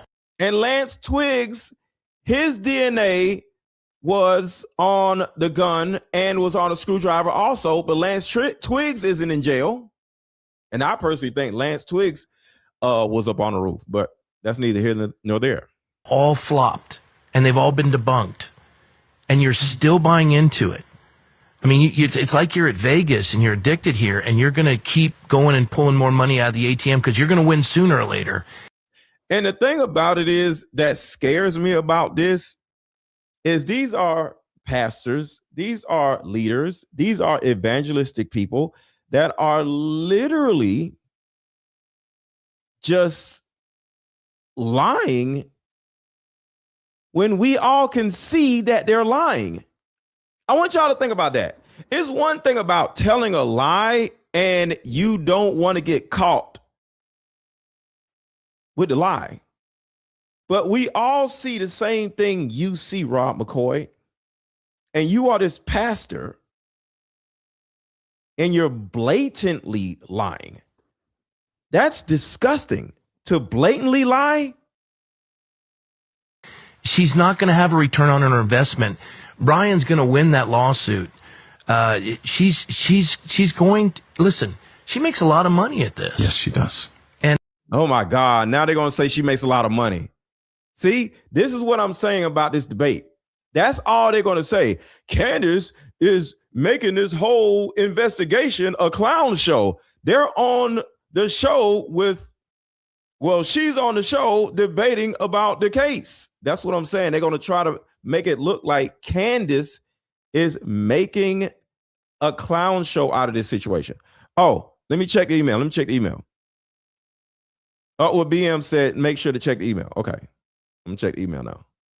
And I hope she enjoys every penny of it, because because in this life, because you'll have hell to pay in the next. And I hope she I've met her once in passing. It wasn't anything significant, but I had a really neat conversation with her husband, George. And I liked the guy, and I believed him to be an evangelical Christian, and he spoke of the Lord. And his dad, Sir Michael Farmer, heads up the Jewish Christian organization in England. And he's talking about George Farmer, which is Candace Owens' husband.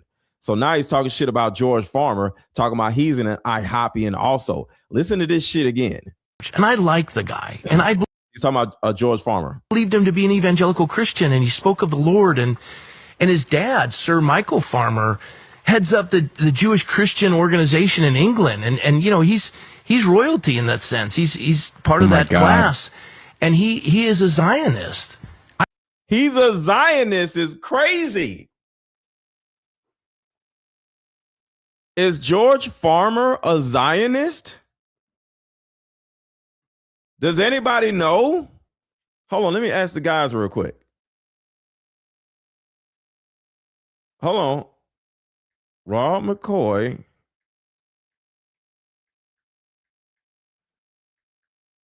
Hold on. That's a question. Candace's husband.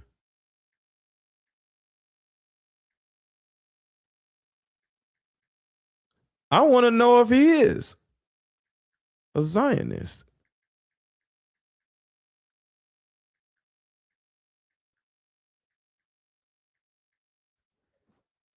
So I'm going to ask the guys. I'm going to ask, let's see what they say. Because is Rob McCoy right? Is Candace's husband a Zionist? I don't know. We want to find out. I can't imagine what's happening in their family in the division there. I know that George has had some struggles, and it's got to be tough.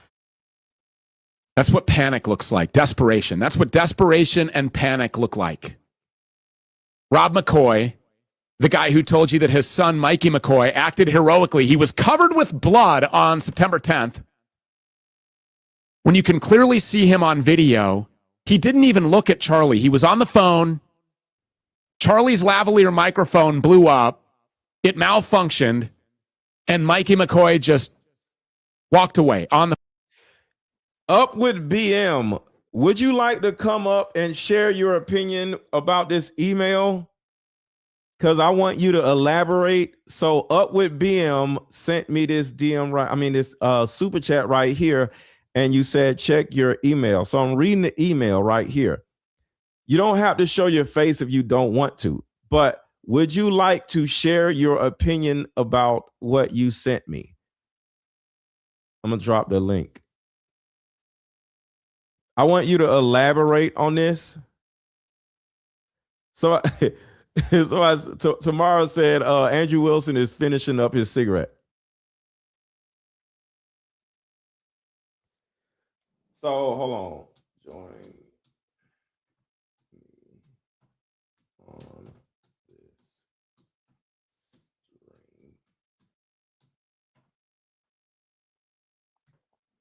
All right, so I'm dropping a link, and I want to do this.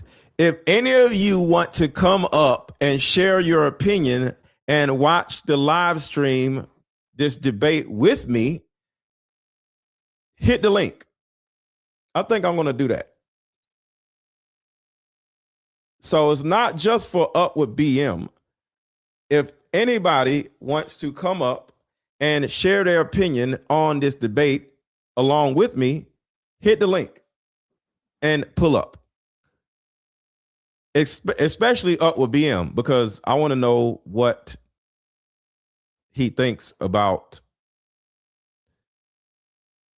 Well, not what he thinks about. I want him to elaborate on what he said. So still waiting on the Candace Owens show. It hasn't not started yet. It's 20 minutes later. Phone. In stride. Never missed a beat. Never cared. Never looked back. Wasn't shocked. Wasn't surprised. it is the case that every proposition is going to have a true or false conclusion, period. That's just logic, right? It's the law of excluded middle. All propositions are going to be true or they're going to be false. When we get into when we're making inferences based on propositions. We can actually come to true conclusions with false premises inside of a proposition. In fact, what we're talking about here is not whether or not you feel that you're convinced by this evidence. But you felt like you were convinced. Right? Sure. But here's the thing. When you ask me my reason, Andrew, why are you convinced by this? I can give you my reasons why I'm convinced by it, why it seems reasonable and rational to me to be convinced. You could even say, but Andrew, I'm just not convinced by it. If that was the limitation of your claims, we wouldn't even be having this conversation. That's why I wanted to have the conversation, in fact, was so that we could move into your actual claims that you've made, which transcend the idea of I'm just asking questions. Before we get into that, your team has one thing they want to show before you go into that. Okay. So if you want to pull that up, this is the prosecution filing showing defense had full discovery by April 1st. Oof. They did not. That's not true. Wait a second. Yeah. To date, the state's prosecutors have disclosed all evidence that is presently and reasonably available to them as required under Rule 16, Utah R Criminal, to be more precise, as of April 1st. Yeah, that was not 100%. That's why they're caging that by saying what's reasonable. There was an entire, and we can pull this up. Like, we should now play the Kathy Nestor clip because that's from there. So, and they were basically saying you don't need it at this stage, meaning it's not reasonable that you're asking for this when we're going into a hearing that's just going to be based on hearsay and stuff, things of that nature. But of course, by the time a trial comes, you're going to get all the discovery just documents. Show cause. Yes. Yeah. So that's what they're saying. Yeah, there. I understand. Okay. So that's I'm even fine with it. Yeah, we all know. And then, by the way, just now that the hearing is over, and you can also fact check this, they now at the end of the preliminary hearing dropped like an insane amount of the discovery stuff they gave to them like the week after. You guys can give me the exact amount. I don't want to say because I don't know my I don't remember how much it was. It was an absurd amount of stuff that they gave to them right after the preliminary hearing that they had been asking for. Because that was one of the things that I kept saying on my show is as we were watching that preliminary of the preliminary, why not just give them the stuff now so they can engage in these arguments? Because I feel like you, it's like, I want to hear what they have to say about the text messages. Why can't you just give them what they're asking for so that they can actually engage you? And it didn't happen. So, but the judge ruled that it wasn't necessary at this stage. And that was the whole point of that because it's preliminary to the preliminary. Yeah. Would you like to play the Kathy video? Well, he's saying he's not disagreeing, so I don't think we need There's to. there's no disagreement that she said that. Yeah. So so I guess the disagreements also, now would move into the evidences that you have stated on the record, which transcend elements of reason. Why are we having a transcendental conversation now? Because they're all related to this case. Your entire thing was about looking at the evidence, which never made sense to me, again, because all of the evidence that you felt to be overwhelming was hearsay. That was bizarre to me. You told me that I could take as much time as I wanted to question you on these things. I'm just asking you just to lay the groundwork of what you're saying is because problematic, that many, you decide that claims, it trips into something else. And I do still want to hold you for going through, because we've discussed the gun, we've discussed your... and you can hold me to those things, but I would like to get into the things that you said. We should discuss the screwdriver as well. well. And I'll explain exactly what the groundwork is. When you make claims which pass the idea of I'm just asking questions because the state's evidence is not convincing, I think you have to answer for those claims because they are in regards to this case. You're saying, I have a claim. It is in regards to the assassination of Charlie Kirk, which is what we're talking about, not just the case of Charlie Kirk, his assassination. You should have to answer for the claims that you've made in regards to the assassination itself. You should. Yeah, agreed. So if that's the case, then I would like to finally dive into some of that evidence and dive into it. Well, just to be clear, and I'm happy to have you talk about, like I said, publicly, you want to engage in some conspiracies, but I said I want to make sure that we get to the substance of our debate. The substance of our debate is the major is me demonstrating that all of the quote unquote evidence that you feel that you have, which demonstrates that Tyler Robinson shot Charlie Kirk. You don't find convincing. I get it. It's been invalidated by the testimony that we saw. And in your answer for when I explained to you that he had the most degraded prints was, I don't know. Okay, well, there lies my ability to process that. It's just fine for you to not be convinced up to this point. All of your viewers, everybody watching, nobody's you're conceding. Nobody's giving a dispute that if all your claims ever were just up to now, the evidence that the state's given, I'm just kind of not convinced. That is not what's been happening. What's actually been happening is that you've made tons of claims in regards to this case and in regards to the Kirk assassination, which are far above and beyond, I just doubt, the state's theory. Okay. Yeah. I mean, sure. And those are the things I that do doubt the state's theory. I also am welcome to say what I think. If you want to move into opinions, if you want to talk about Erica Kirk, if you want to talk about Turning Point USA, I'd like to talk about all and of get it. into it, I'm totally happy to do that. But I just want to say Yes, that, like, here we go. I Here we do go. not Finally. feel, because I've said what's important to me is that we exhaust this topic first of our actual debate claims. I do not feel that you sufficiently have argued that the evidence is overwhelming. Sorry, Let's talk about Erica Kirk but now. I am sorry you feel that way. Candace, one question. What evidence do you need to see for you to say Tyler Robinson killed Charlie Kirk? That's a great question. So I actually expected in this preliminary hearing, actually, the inverse of what he was saying is true, right? So this is now the time the state is putting on their evidence. That's the purpose of this hearing, right? The state is using hearsay, but they're also putting on their evidence.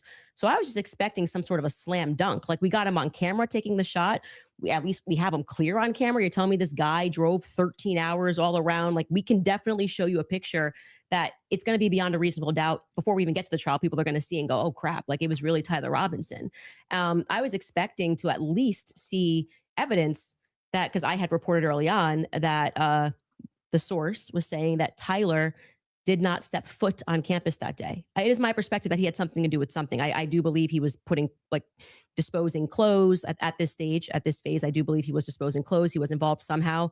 I find Lance to be more suspicious, if I'm being honest with you. And also, like I said, the use immunity that was given to Lance by the feds, the fact that the feds didn't ask him any questions, the fact that I spoke with Lance Twiggs' family, and they were like, it's very weird that the feds are not asking him more questions. He's exactly the person that I would imagine to be involved in some stuff. Allegedly, I'll say allegedly. But when we got to the preliminary hearing, there was not a single piece of evidence that I felt was slam dunk. I was waiting for that. A photo. I mean, anything would have made me go, all right, I think this could be the guy. If they had handed over the discovery on the text messages, since that was their big ta-da, we've got the text messages, that would be the first thing that I would hand over. But actually, who was holding them up? Like I said, it wasn't the prosecution. They're right to say we were handing things over, and we heard the defense argue on behalf of the prosecution, saying it's not them and it's not the SBI, it's the FBI that's holding on to things. As the FBI took everything. The FBI took the gun. The FBI took initially the screwdriver. And then when I heard testimony about the things that they found that were suspicious, example being the backpack, that's something that really bothered. The bullet that was just laying on the top of the building went on. And then there was an abandoned, we know, it looks like he's wearing some sort of a backpack. We know that there was an abandoned backpack found at the bus stop in front of a library, and they felt that this should be taken into evidence. They took it. The FBI, this was the testimony of Amanda Baker, I believe her last name is, but you might want to fact check that because I think I'm blending last names. She was the forensics for the FBI. And then she says she gets a call on the 13th and they stop testing on this backpack because they find that the backpack actually belongs to somebody on Charlie's team. But if you know the map of the layout of the campus, you're going, well, what the hell are they doing all the way up? This is nowhere near anywhere. And by the way, that's not an acceptable answer for why you just gave it back. That's like, why would you give it back? You're acting like no one's ever been killed by somebody on their team before, right? So I found that to be very strange that it was on the exact route that the alleged gunman ran, and that their excuse was, we just gave it back because we heard that this belonged to somebody on Charlie's team. So that to me is, this is why the investigation itself feels underwhelming. When you learn, and this is completely crazy to me, that some of the artifacts that Charlie was wearing were immediately returned to Erica. That's absurd. That is absurd. Everything should be in evidence. When you learn that the car that they carried Charlie in to go to the hospital, they had immediately towed, cleaned, and back up for resale, that's absurd. That should be sitting in evidence. And any police officer that you speak to will say, or a person that's been involved in a crime will say, and the car went all the way to California. I didn't get my stuff back for years. That had nothing to do with anything. It was just around. And they kept it into evidence until the trial was over, and it has to be approved. I think somebody said by the attorney general has to sign off on giving you those objects back. And we were told this is all fine. And we see, this is just one example, Erica holding the crucifix. That should be in evidence, irrespective of if you feel bad for her and think she should have have it and it's sweet. That should be in evidence. Immediately paving over the crime scene. This is like the craziest thing ever. This is like defies common sense. You immediately, and when you heard the guy who did it actually go up on a podcast and explain, I got the call. They said it was a paver emergency. I've never in my entire career heard of a paver emergency. They had already had someone come up and dig up the dirt. So by the time he got there on Sunday, the dirt had already been dug up for him to lay down pavers. That is what people are looking at and going, this is weird. There needs to be answers for why this was done. And he tells us the call came from the feds and the governor's office.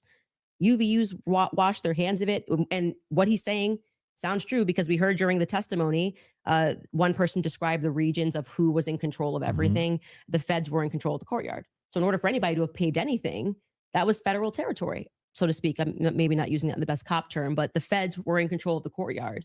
So these are things that I think should be answered for. Why are we doing things differently than you would in any other criminal scenario of keeping the evidence until we know more, until we're confident, the various decoys. I did it. It just doesn't look right.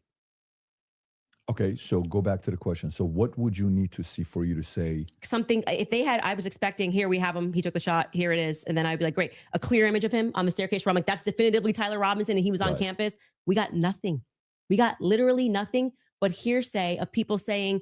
But you basically get no case. What? You basically no case on planet Earth. You get the, sure. Oh, we got a picture. Okay, Here's him with the murder weapon. Right. Here's him taking the shot. Most of this doesn't take place on a college campus that has surveillance everywhere. Yeah, one clear image of his. But I don't understand when you're his asked car plates. If you're asked the question, what would it take to convince? It'd be the same question be asked to me, Andrew. What would it take to convince you that the oppositional is true, right? That he's a patsy or something like that. Just good, clear, concise evidence that's been presented, right, and is being presented that I could go through and link all together to see if there's actually some clear picture of there being a patsy. That's what it would take for me. Okay. Just I don't disagree with that. We haven't heard the defense just respond. a good evidentiary standard. And then, of course, I would change my mind. So just to qualify this. So there is a possibility in the next few months that you may come out and say, guys, it's done. Tyler killed him. Yeah. So you're saying yes to that. Yeah. I think it's very important for the audience here. Without question. For you, is there anything that you could see for you to say, yeah, this guy was a patsy? Of course, I'm going to always follow evidence. Perfect. So my whole thing is just this. It's really important to me. I don't mind people being truth seekers and justice searchers, and the internet has helped solve tons of crimes. There's no ifs, ands, or buts about that, right? However, there's also people who, they not only don't solve crimes, but they just come up with conjecture and what's called flooding the zone. You flood the zone with tons and tons of conspiracy-based ideas and they go nowhere, right? And in fact, they actually take away from legitimate investigation. Now, I'm not even saying anybody here is purposely flooding the zone. That's not even the claim. All I'm saying is that the claims made absent, this is just me not being convinced by the state's evidence. Those become claims, and claims have to be defended. Just like mine have to be defended, yours have to be defended. Not really. And that's what we're going to get to now, yeah? You want to get into it? Would you guys like to take an ad break? We'll take an ad break. And then we'll talk Erica Kirk and tpusa. And the conspiracies that have been conjectured by Candace Owens in regards to this case in the Charlie Kirk assassination. Folks, we'll take a 3.5 minute break and we'll be back soon. All right, you guys, you have probably seen all the buzz around red light therapy lately. All right, so let's see. Hold up. Okay.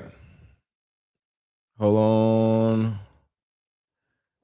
Okay, so this is beginning to be, well, I would say the first part of this has been a waste of time.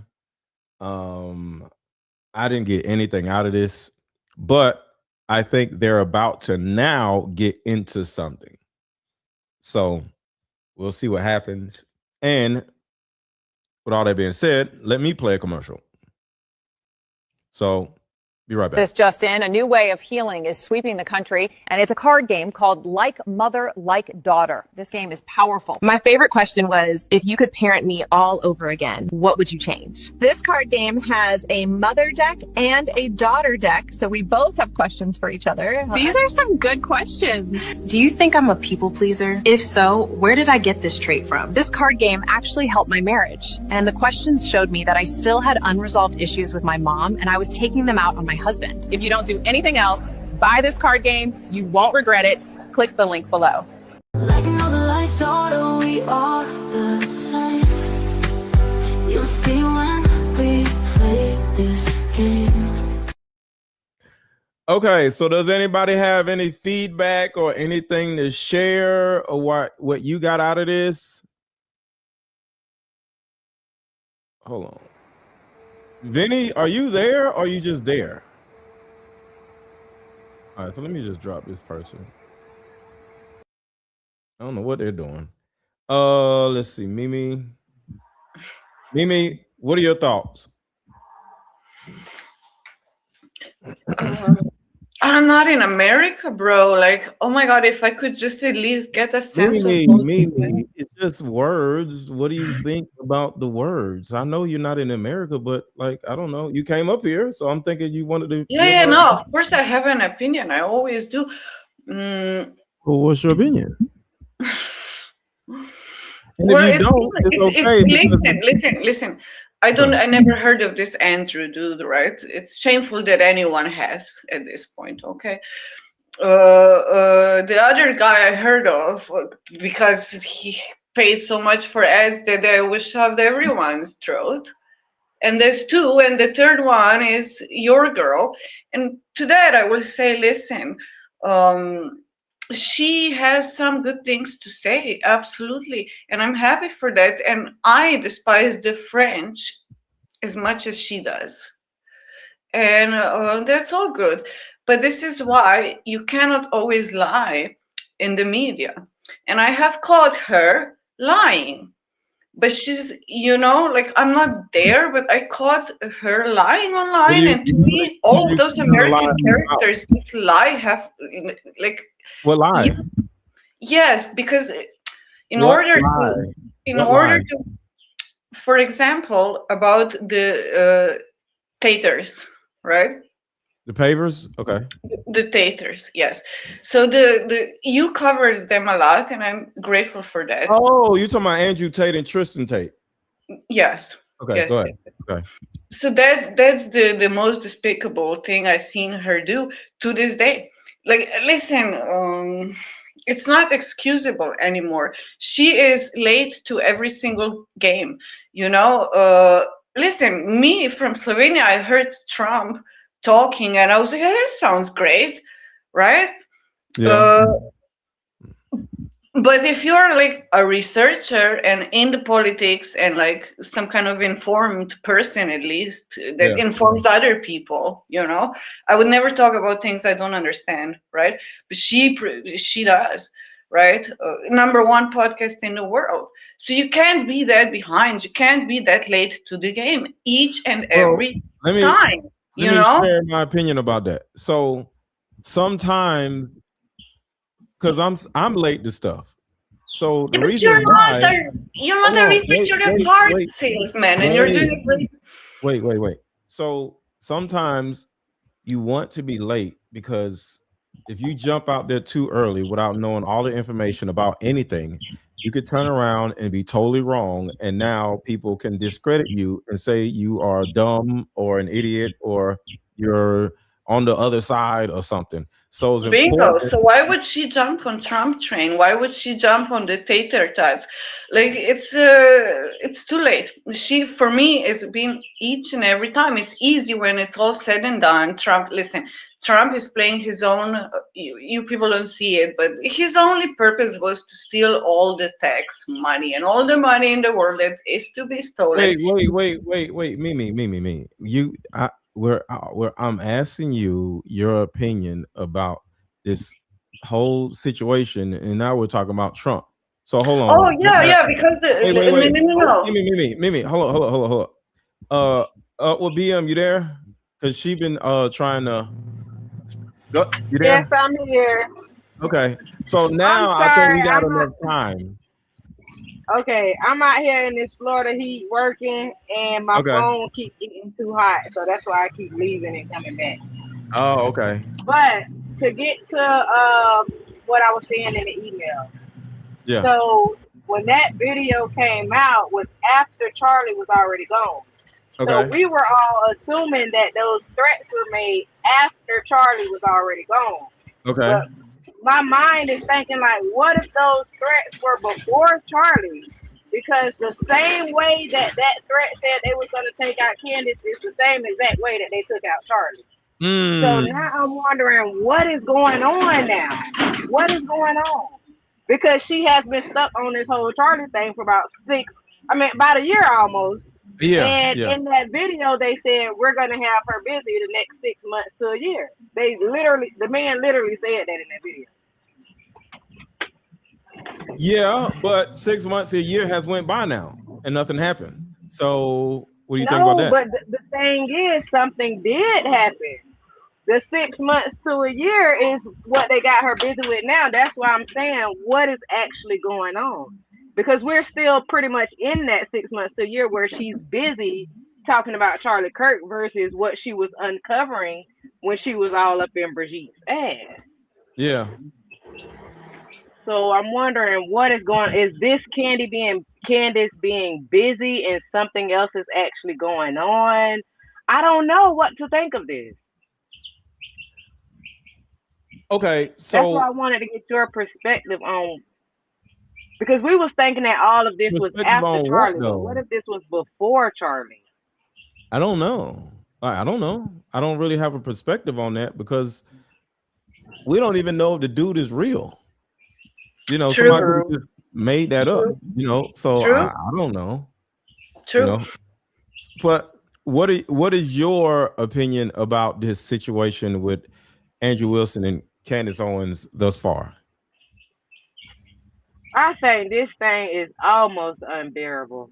I'm watching it because I support you. I support Candace. I love Candace. Yeah, But this thing is unbearable, man. it is. I don't know. It really is. I believe you were true when you said that he's gonna try to come out and just pretty much say that she's just doing this to the whole investigation of this, like what you said, WWE. Yeah, it's just That WWE wrestling. Yeah, this is a boring this wrestling match. is very boring. It's And very at the boring. same time, Candace has already said, I just want to have a conversation, which I'm happy about. I'm happy that they want to have a conversation. Over and over and over. He's not understanding what she's saying. Right. PBD is the worst damn moderator. I just don't know. This is a mess.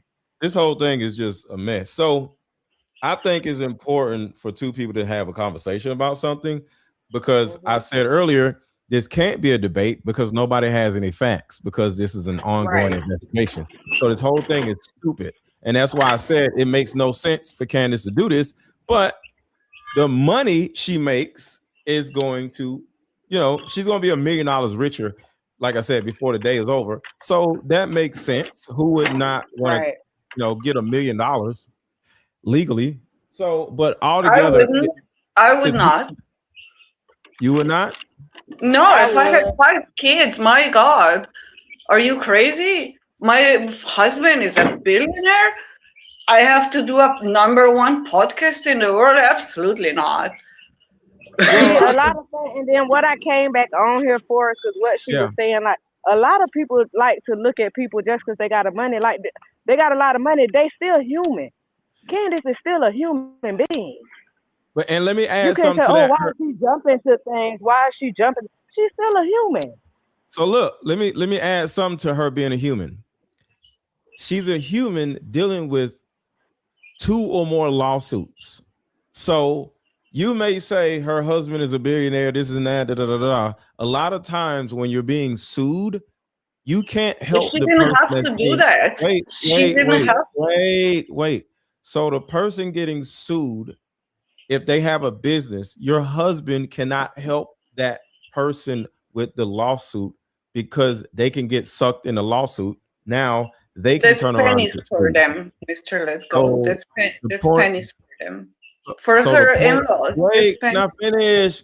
Can I finish? So the point is, lawsuits and lawyer fees are probably costing Candace Owens a lot of money. So if she could turn around and make $1 million in 3 hours, there's nobody that's going to say no to that. It's shutting down. I will turn it back on. Huh? What? Hello? Hello? Oh, she got dropped. Something happened. Mimi, if you still there, come back up. Well, BM, you good? Or am I frozen? Nope, I'm here. I hear you. Okay. So my whole thing is she's dealing with lawsuits. So she's probably spending $1 million in 6 months on lawsuits. So this is a way for her to make the money back. Just to my thoughts, But this whole thing is simply WWE wrestling. And it's even worse than wrestling. It's like a boxing match where the two people are kind of like trying to be friends with each other. And they're not punching each other in the face. So it's kind of even worse. So yeah. Yeah, right. I see that too. Nobody's punching each other in the face. And they're just like, well, I don't know. What do you think? What do you think? I don't know. What do you think? Well, I think, and it's just, yeah, it's just dumb. Yeah. I may not even stay for the whole thing because this is just, it's annoying. It's not even good to watch. So maybe the punching is going to come in the next round. Somebody just said that. Somebody said, "Oh, the punching comes the next round." So I'm going to stay for the next round because I'm ready to go. I want to see some punching too, and I think you had said earlier, like this guy, he just wants to get Candace to say something that's Yes. gonna cost her in these lawsuits. Yep. Oh, it's back on. I agree. That's All right, now let's see. okay. Let's go. I think I have it muted for you. And I want to make it super painless, right? So no traps, no gotchas.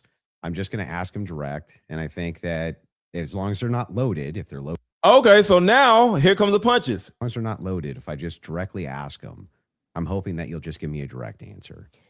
So here's the questions that I have. Wait, before we get into that, I would like to just reply to that. So just to be clear, we agreed to debate our claims, and then I agreed publicly that I have no issues having a conversation with you about other things that I've discussed that were outside of the court hearing and things like other evidence that's come across our lap and things that we've been speaking about. But I just do want to make it clear to viewers that for whatever reason you think that you have a right to sort of depose me. I'm not deposing you. I just want to ask you some questions. You literally said that I want to be able to question you. This is a meta conversation. Right, but okay, so now we're transcending. Like, let's use a word to use a word that you're saying. But this is what you're doing, right? Okay. So this part to me feels like a bit of am I allowed to ask the questions? I've already said you can ask questions, but I made it very clear to you via email and with you in conversation that we should be speaking. This isn't like you get to sit. I want to ask you if you want to depose me, you should join Brigitte Macron's defense team. But you're like, I'm just going to ask questions. Can you answer it? Blah, blah, blah. It's like, I don't know what you're going to ask. And I'm going to answer as I see fit because I'm not. I get it. Yeah. I get it. Just so we're clear. Usually in the debate, if something's not loaded, I'm just direct with because you kept saying I'm Joe Rogan. They have no evidence. And now you're like, let's move away from the evidence. Just talk about transcendentals. Okay. Anyway. So direct question, super easy. Was Lance Twiggs DNA on the rifle as far as you know? We can't say that for certainty. As far as you know. I already answered that in the first part. We can't say that for certainty. I told you the context of which they spoke about those things. So no, as far as you know. We can't say that for certainty until we know what other the 5 sexes say yes so that would be no as far as you know. Yes or no? We can't say that for certainty. Can't say. You can say no as far as I know for certain. No. We can't say that for certainty. You Actually, You don't can know. say just so that you for know, certainty. if your energy here is going to be like you're my dad and you can tell me how to speak or what I'm supposed to say, you're just going to come up against the wall. I'm Okay, familiar with but- this debate strategy. but I like, am just yes or no, telling yes or no, you. yes or no. We're not debating anymore. We're having a conversation. So I already addressed that in the first half of this about why. No, we're still there's- definitely debating. This is still no, it's not a this debate. is Now inclined this to is you your- saying I want to probe Yeah. things that sit outside of the evidence. I actually already That you've addressed this. stated. You asked me. Uh-huh. You're not going to go like where you're Okay. sitting and I'm on trial. I'm not on trial. Okay, great. So let's you talk can about have a the conversation let's as talk we've about the agreed French. to. Let's talk about the Foreign Legion. Sure. Was the Foreign Legion, do you Uh-oh. believe, trying to kill you? Yes, that's why I reported it to the correct officials in government. That's what I was told, and I handed over that information to Tulsi Gabbard's office. What's your best piece of evidence for that? Mm-mm. Well, it was Positive evidence. It was told to me Mhm. by Doing good. somebody who is high up in the French government. I passed off that information to Tulsi Gabbard's office. I also passed it off to Trump's office, Donald Trump's office. Mhm. And that's all I can tell you. I wouldn't be able to probe any evidence because I don't have the power to do that. I'm not the federal. We're getting personal. Now she could turn around and say, what about your wife with the 3 baby daddies? Say this. I was told this, and this is the evidence that I have, and I'm willing to have that conversation and write the email to the correct government body that deals with this. Like I can't hack into Emmanuel Macron's bank accounts and say whether or not the I information. agree. But then you go, well, where's your evidence? It's like, well, my evidence is that I reported it. I did the right thing that you're going to do. So if somebody calls and says, hey, Andrew, there's a viable death threat against you, and that person definitively has the rank to be able to tell you this, and you say, well, what I'm going to do now is I'm going to report that to the feds. Then I go, what's your evidence? It's like, well, I got the information and I gave the information that I got from who I got it to the right body of people. And that's Okay. what I did. Got it. I just want Cool. to make sure. And so I'm not it- trying to trap you. Well, I just want to make sure I got it clear. and that's why I say I want to know what you're doing now, because this has always been the thing. It's like, we actually can't win on the overwhelming claim. So we're just going to go and bring up everything that I think can try to embarrass her. I reported I'm exactly not as I trying to received embarrass it. you. I just want to make sure that I get your Yes, positions I clear. have not said, yeah, go ahead. And now you have stated multiple times that you believe that Israel's involved in the death of Charlie Kirk. Can you give Yes, me? we can pull up the clip. Can I'm sorry. I'm just saying. I finish the sentence? Go ahead. Can you give me the context for what are you talking about? Like when I say, generally speaking, why people think that Israel's involved? hmm Okay, where's your question? Yeah. Do you have any positive evidence whatsoever that Israel killed Charlie Kirk? Well, I couldn't say Israel was on the ground and shot and killed Charlie Kirk. I would say that there are various things that we're trying to establish, one being a motive. And since I don't believe that Tyler Robinson and his transferee is a convincing motive because he was fired up about politics, which Lance testified that he never spoke about with him, nor do I believe that he was, so into LGBTQ issues, since Lance testified they never spoke about LGBTQ issues, that he stopped and ate at Chick-fil-A, which if you are into LGBTQ issues, wouldn't be your lunch before you go kill Charlie Kirk for LGBTQ issues, because, Yeah, but do you have positive evidence? I'm answering the question as I feel like I want to answer it. Like I said, you don't get to for an hour and a half. But the question I'm asking is me. about positive I'm evidence. telling you that in any case, establishing a motive and and again, I already explained this at the top of the show, but Establish a motive while you married a woman with 3 baby daddies. What about that motive? What was your motive to make you marry a woman with 3 baby daddies? reason why people find Israel to be an interesting question is because truthfully, Charlie's perspectives were changing on Israel. Sure. And he was starting to realize how much pressure was being put on not just our government to constantly fight their wars, but also being put on his organization personally.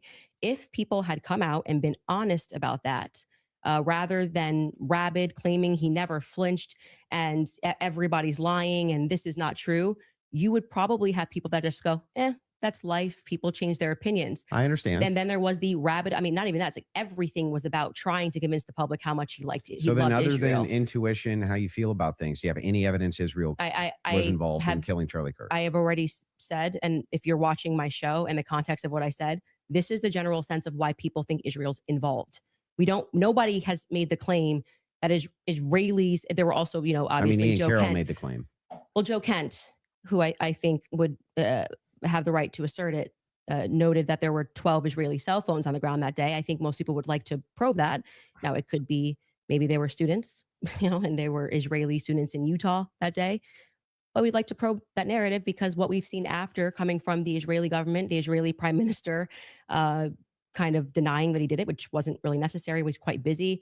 The phone call that happened, which no one wants to discuss in the Hamptons the week prior, or not the week prior, I think it was around August 5th or 6th that took place. Mhm. And again, the almost desperate lies about Charlie shifting opinion on Israel lead us to believe that there could be an Israeli angle in this. But we cannot say for certainty that Israel called the shots and this is how it happened. But it is definitively, I think, a thread that a lot of us would like to see there's no pulled. positive evidence.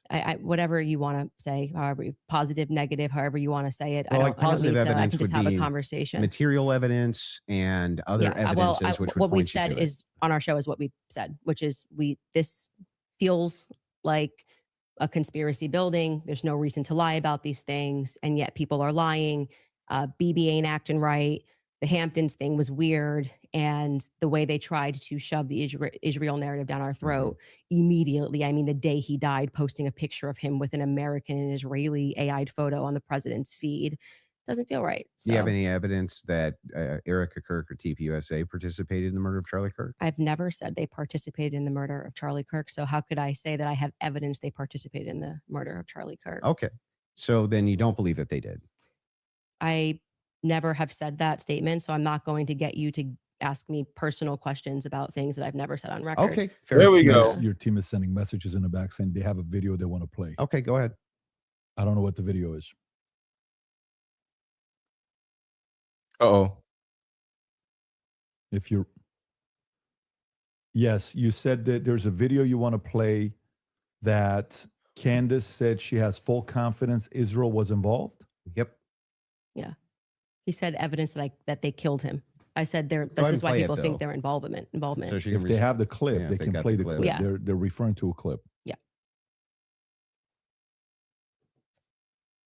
Via whom? My guess is Pierre. Erica. I think that there's a reason Pierre knew that Charlie was dead first. I think there's a reason he was a priority. How? Why? I think France and Israel are involved in Charlie Kirk's assassination. And I'm going to put that out there with full confidence. Okay. I also Involvement. I understand. Yeah. So you That's- think you with full confidence you think that Yeah, I think that Israel's France involved. and Israel. Yeah, I mean, the person that gave me that thing that I reported said that French Foreign Legion were on the ground that day. Mhm. Again, this would be at a professional limitation for me to then go and probe that information that I handed over. I can't do that. I'm not But the you United don't have States any government. positive evidence of Okay, that. okay. Right? Liz, I don't. Can you just stop? It's actually just like annoying to hear you keep saying positive evidence. I've just asked me what I think, and I just tell you, yes, I think Well, they are that's involved. a claim.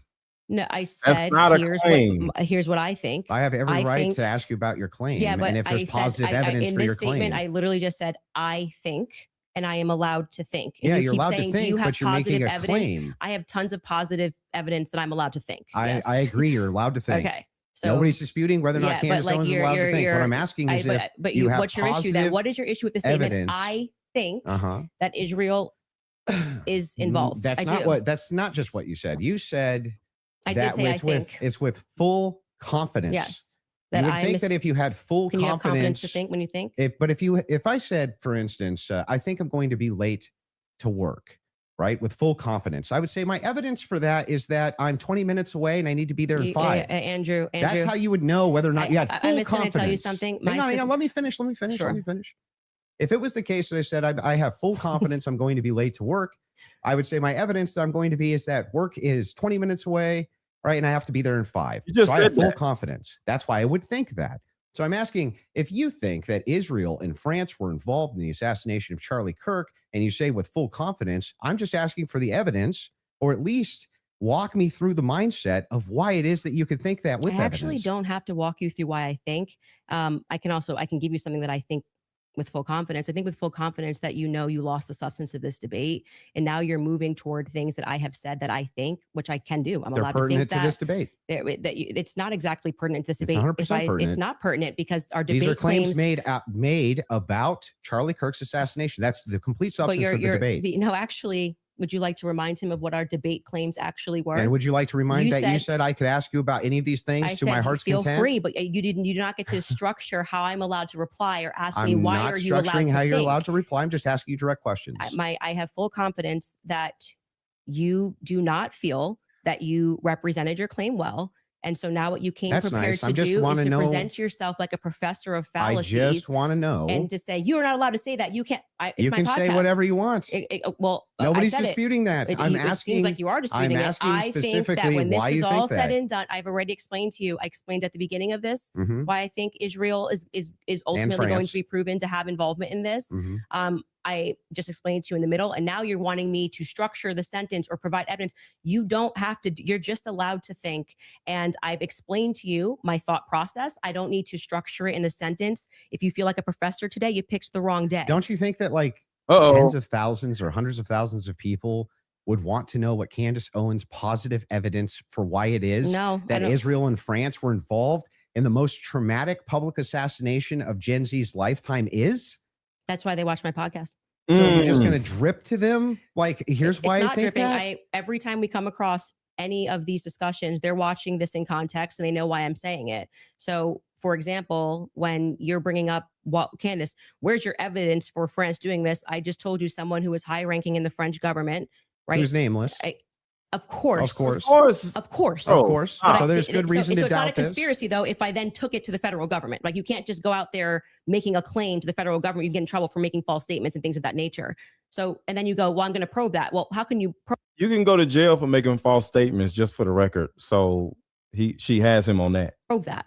This happened I to can me. ask you, well, This that's is not my what I'm probing podcast. specifically. This is my podcast. I am sharing my life and my experiences and what has happened to me. Mm-hmm. And you're basically coming in like you're gonna regulate how I'm allowed to say Nope, it. If I'm not allowed trying to say regulate it. anything. I'm asking you're, very you're pertinent sounding a bit questions. like a professor trying to regulate and say, Candace, You sound you very can't say, I defensive think. and like you just don't want to answer questions. I did answer your question 3 You times. I just didn't literally- say it in the way that you wanted you me to just say kind of it. obfuscate and you run away from it. But I would like for you to let's actually just go through focus every on it. clip that you guys have prepared, because it's pretty.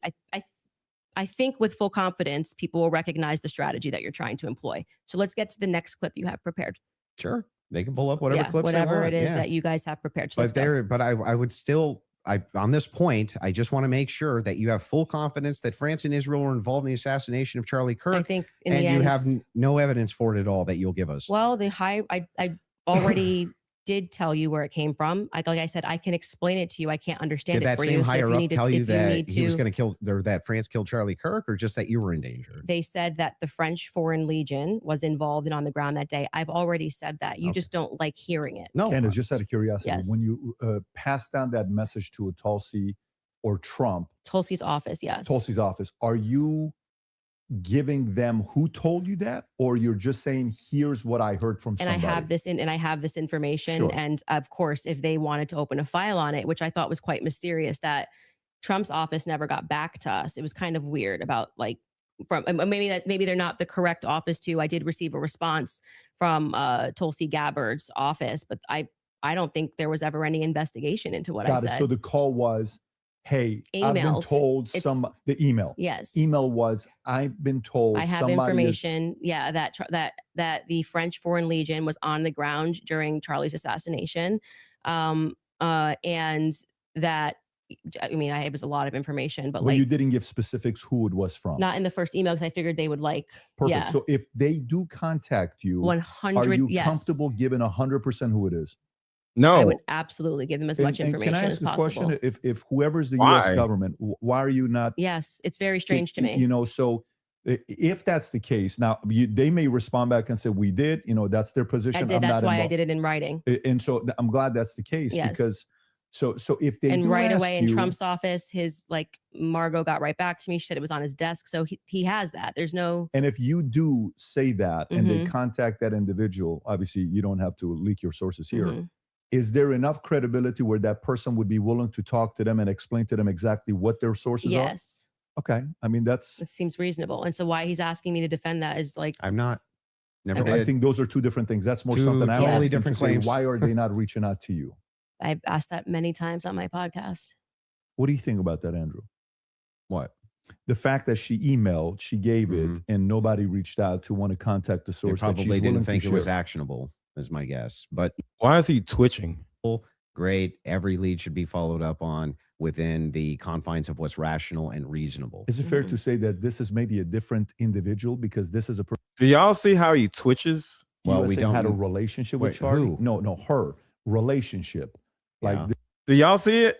He twitches when they bring him up close. He's twitching. Who the source is, we don't know any well, of then this. if it wouldn't, You seen it? It's like in his throat. Hartman, wouldn't you want to even you assign it to one of your There's guys? no to guarantee say, they didn't look into it. How do we know? We don't How know. could they No, if how they didn't could come they? get He did it again.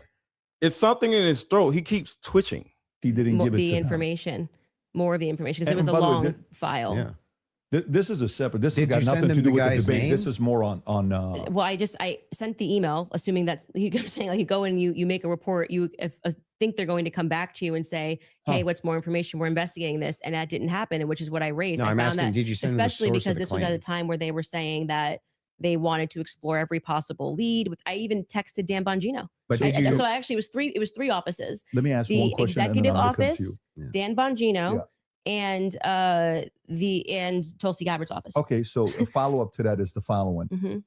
if they contact you to say, is that specifically to the French government or Israel's involvement in the killing of Charlie Kirk? That wasn't about Those Israel. are two separate things. That wasn't about Israel. It was Okay, they were got it. saying the French foreign that person as a part of it was saying that it was the French Foreign Legion that was on the ground that So day. I'm And surprised they haven't think called you. Then I find that to be very strange too. I do as well. Because who would want to make a report? Like, I mean, I've never Well, made a report with the federal but when Let me you government. ask one did- question. but Let me when you just did ask one send question. it- Let me just ask one Okay. question, and I'm going to bring Okay. it to you. Sure. The question is in regards to I've not seen that clip, so I'm seeing it now. Mhm.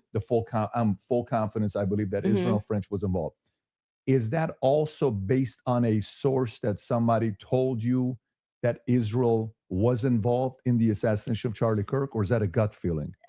So in terms of Israel, I mean, what I've said is what I publicly have said here. I do think that at the end of this, we are going to find that Israel was involved. I do. Now, in terms of any of the hard evidence that's been presented, I think this has been a huge problem that a lot of us have had is that Mhm. they won't even explore anything else that was going on in Charlie's life personally. So if we're not satisfied that Tyler Robinson did this in any way, then every alternative theory should be explored. Other evidence should be brought forward. We've done that in our capacity. Like when people keep saying she has no evidence, it's kind of crazy. I think we've broken like more stories than any news source in the world. I mean, down to pictures, details, police officers, what the dog's name was, because we're not the only people that believe there's a conspiracy here. The police officers that were involved, the many police sheriff's offices that were departments that were involved that day, all believe there was a conspiracy. Down to the U.S. Marshals believe there was a conspiracy. They were my sources at the U.S. Marshals were saying they were basically sent on a wild goose chase that day. But do you see how you say my sources?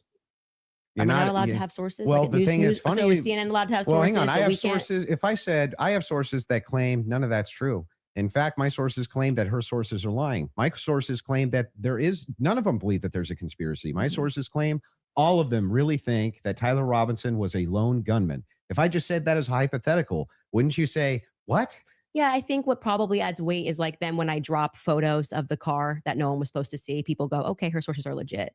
So, and then when what I say is then proven in court and nobody knew those things, people are recognizing that my sources are legit. When I say Charlie was scared in the last days, and then I dropped the text message, which you've just learned about a couple of weeks ago, of him saying he was leaving the pro-Israel cause when everyone was lying about that, then they say, I think Candace's sources are legit. So I think what's happened is I've actually built up a rapport with my audience that it's not vibes and dreams. And that's why they keep watching my content, because like, for example, when I just the other day released the content of the shooter on the roof doing the lateral crawl, then they're going, I don't think these are just vibes. It seems like Candace's sources are legit. So I've proven myself in the market.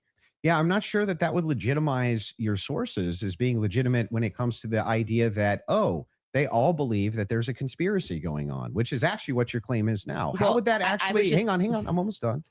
How would that talking to PVD? How would that legitimize? Well, it's not his debate. How would it legitimize these sources that even if it's the case that you get some court footage or some things like this, why would it legitimize that your sources are telling you all the marshals believe it's a conspiracy, all the police believe it's a conspiracy, everybody believes it? How would that legitimize Well, any what of that? I am saying to you, and you are not forced to believe it. So let me just explain what I was answering here, and I think that you understood what I was saying. Is I have, because people trust me, compiled a lot of information and presented it to the public. And this information has been proven true. We've presented photos, we have presented videos, never before seen stuff. The public has never seen it. And so what that does is your audience goes, okay, when she says that she has these sources, clearly she's telling the truth. Now, whether you would then go, well, I'm going to believe her when she says they don't believe, they think that there's a conspiracy, that's up to you. You cannot watch my content. I'm not here to tell you that you have to watch my content or believe everything I'm saying. Well, don't you think But I am- questioners should get questioned as well? By who? I'm not committing a crime, am I? By just like saying what Well, I I think and mean, collecting aren't evidence. most of the people you ask questions of not actually committing crimes? But what do you mean they should answer questions where? Like at a police station? Like no, what are you just saying? like if you want people to come in and answer questions for you. I have questions about this in the investigation. I have questions about this. I have questions about that. You want them to answer your questions. Doesn't it seem totally fair that you answer back the questions people have for you? No, they're not answering our questions. So it's also fair that they don't answer them. So you're That's okay. why I So said I just Andrew want Colvett should be in this chair. He's not. But That's isn't his that a double? prerogative. But isn't that a double standard? No, it's not because he's not doing it. Yeah, but what that would still be a double standard. If you're requesting that he does do it, then Mhm. that seems to infer that you think he owes you answers. Oh, so inferences are allowed again? And they never weren't. So that seems to infer that you think that he owes you answers. If that's the case, then don't you owe answers? Yeah, well, I feel like I'm answering your questions and his questions about. I mean, I'm talking about Andrew Colvett. His position is he's a spokesperson for Turning Point USA. Uh-huh.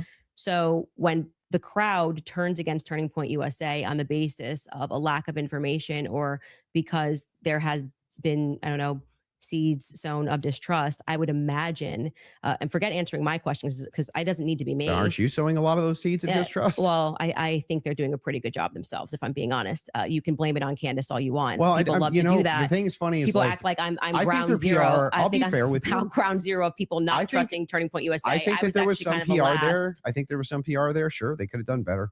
Absolutely. I'm not disputing any of that. One thing, though, that I want to just directly ask you is, do you actually believe that anybody in tpusa or Erica Kirk or Erica actually participated, had foreknowledge of, or facilitated the murder of Charlie Kirk? I'm not going to get myself into a legal pickle here. Here we go. Everything Yes. I said is on my podcast. I How would that think get you in a legal I think pickle? firmly Yes. that if I was the investigating officers, I would seat them all and I would ask questions. I would at this phase. I would. Okay, So well, what does using a that mean? hypothetical.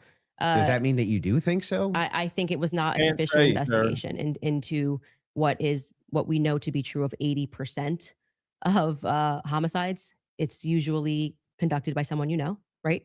And the fact that that was never even considered, that like I said earlier, the backpack was returned. How do you know that was never considered? Because they gave back the backpack as just one example. They gave back the backpack. They gave back the. That doesn't show a conspiracy.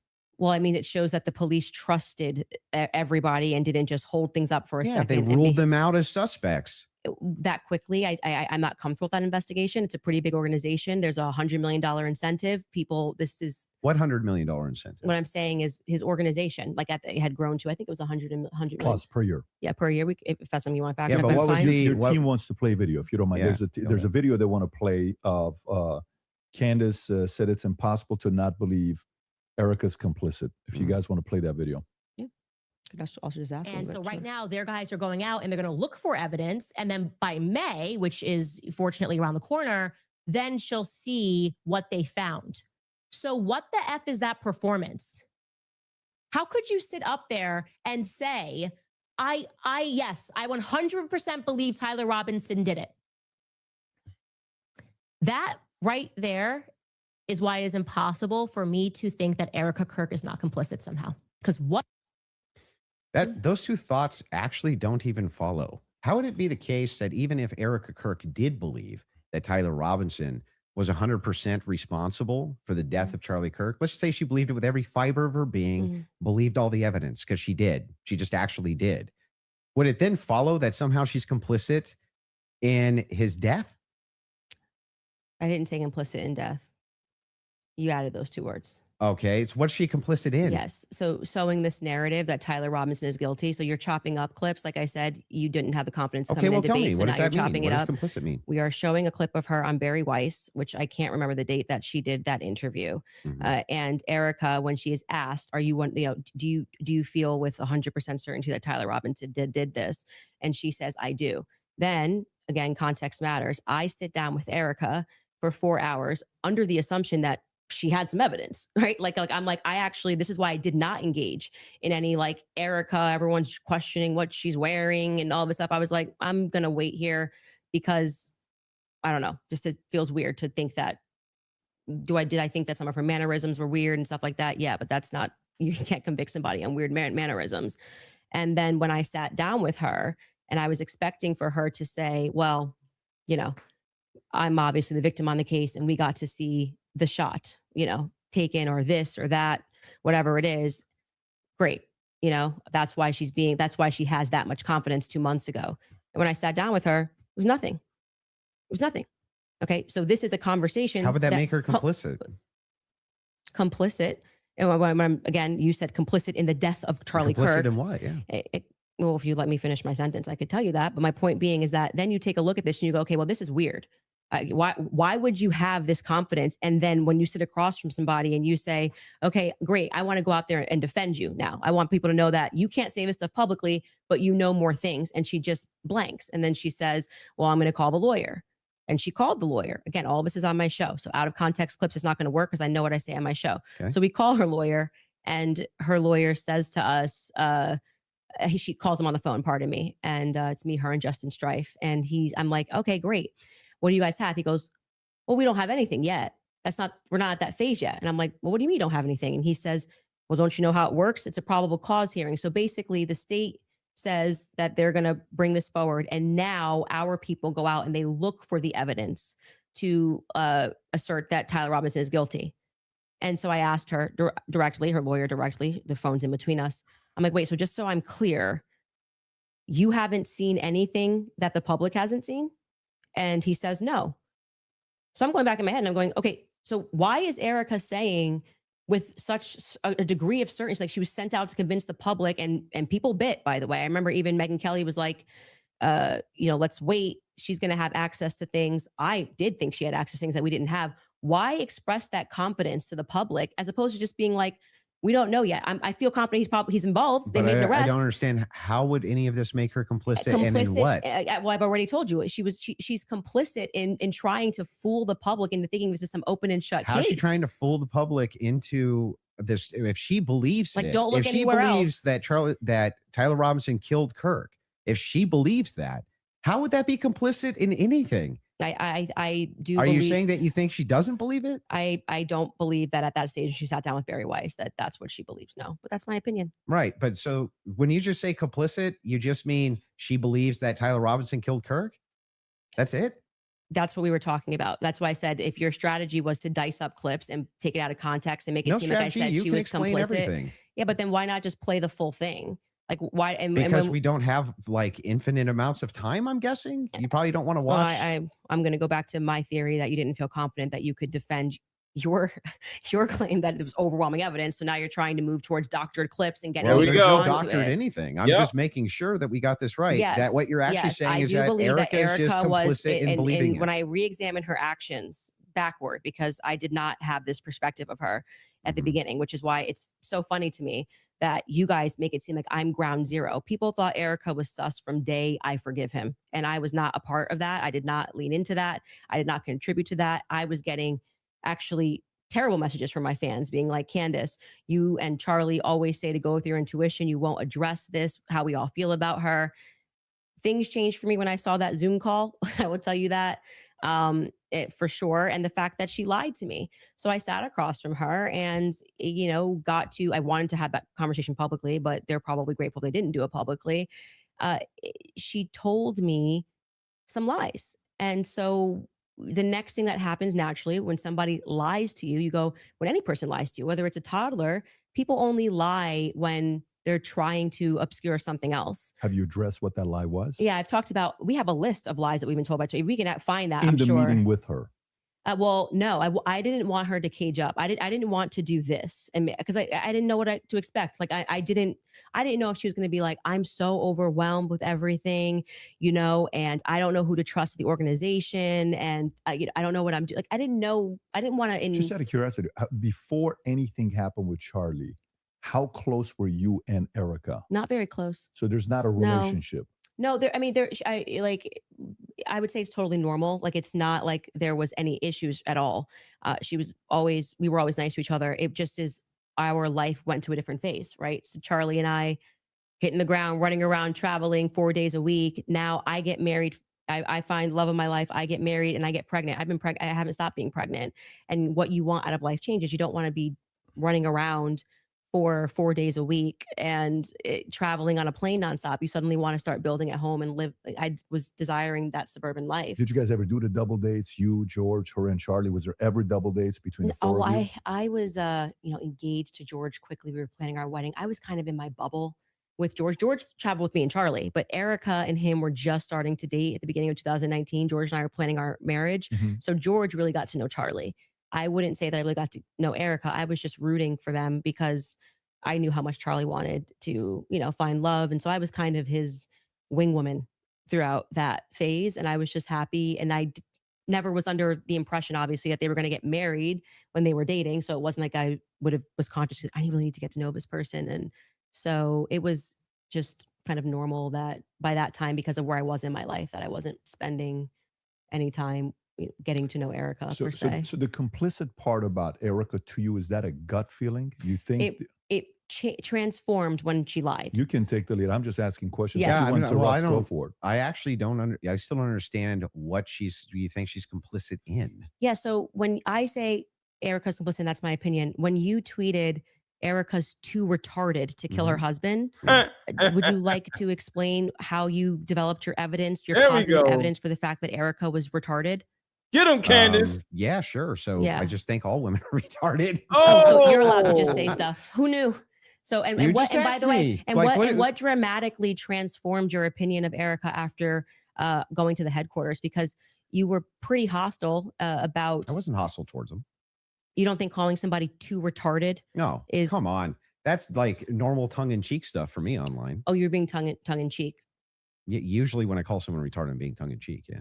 Like for instance, you got supporters. I mean, if you want to use the same exact argument, you would take a supporter like Owen Benjamin.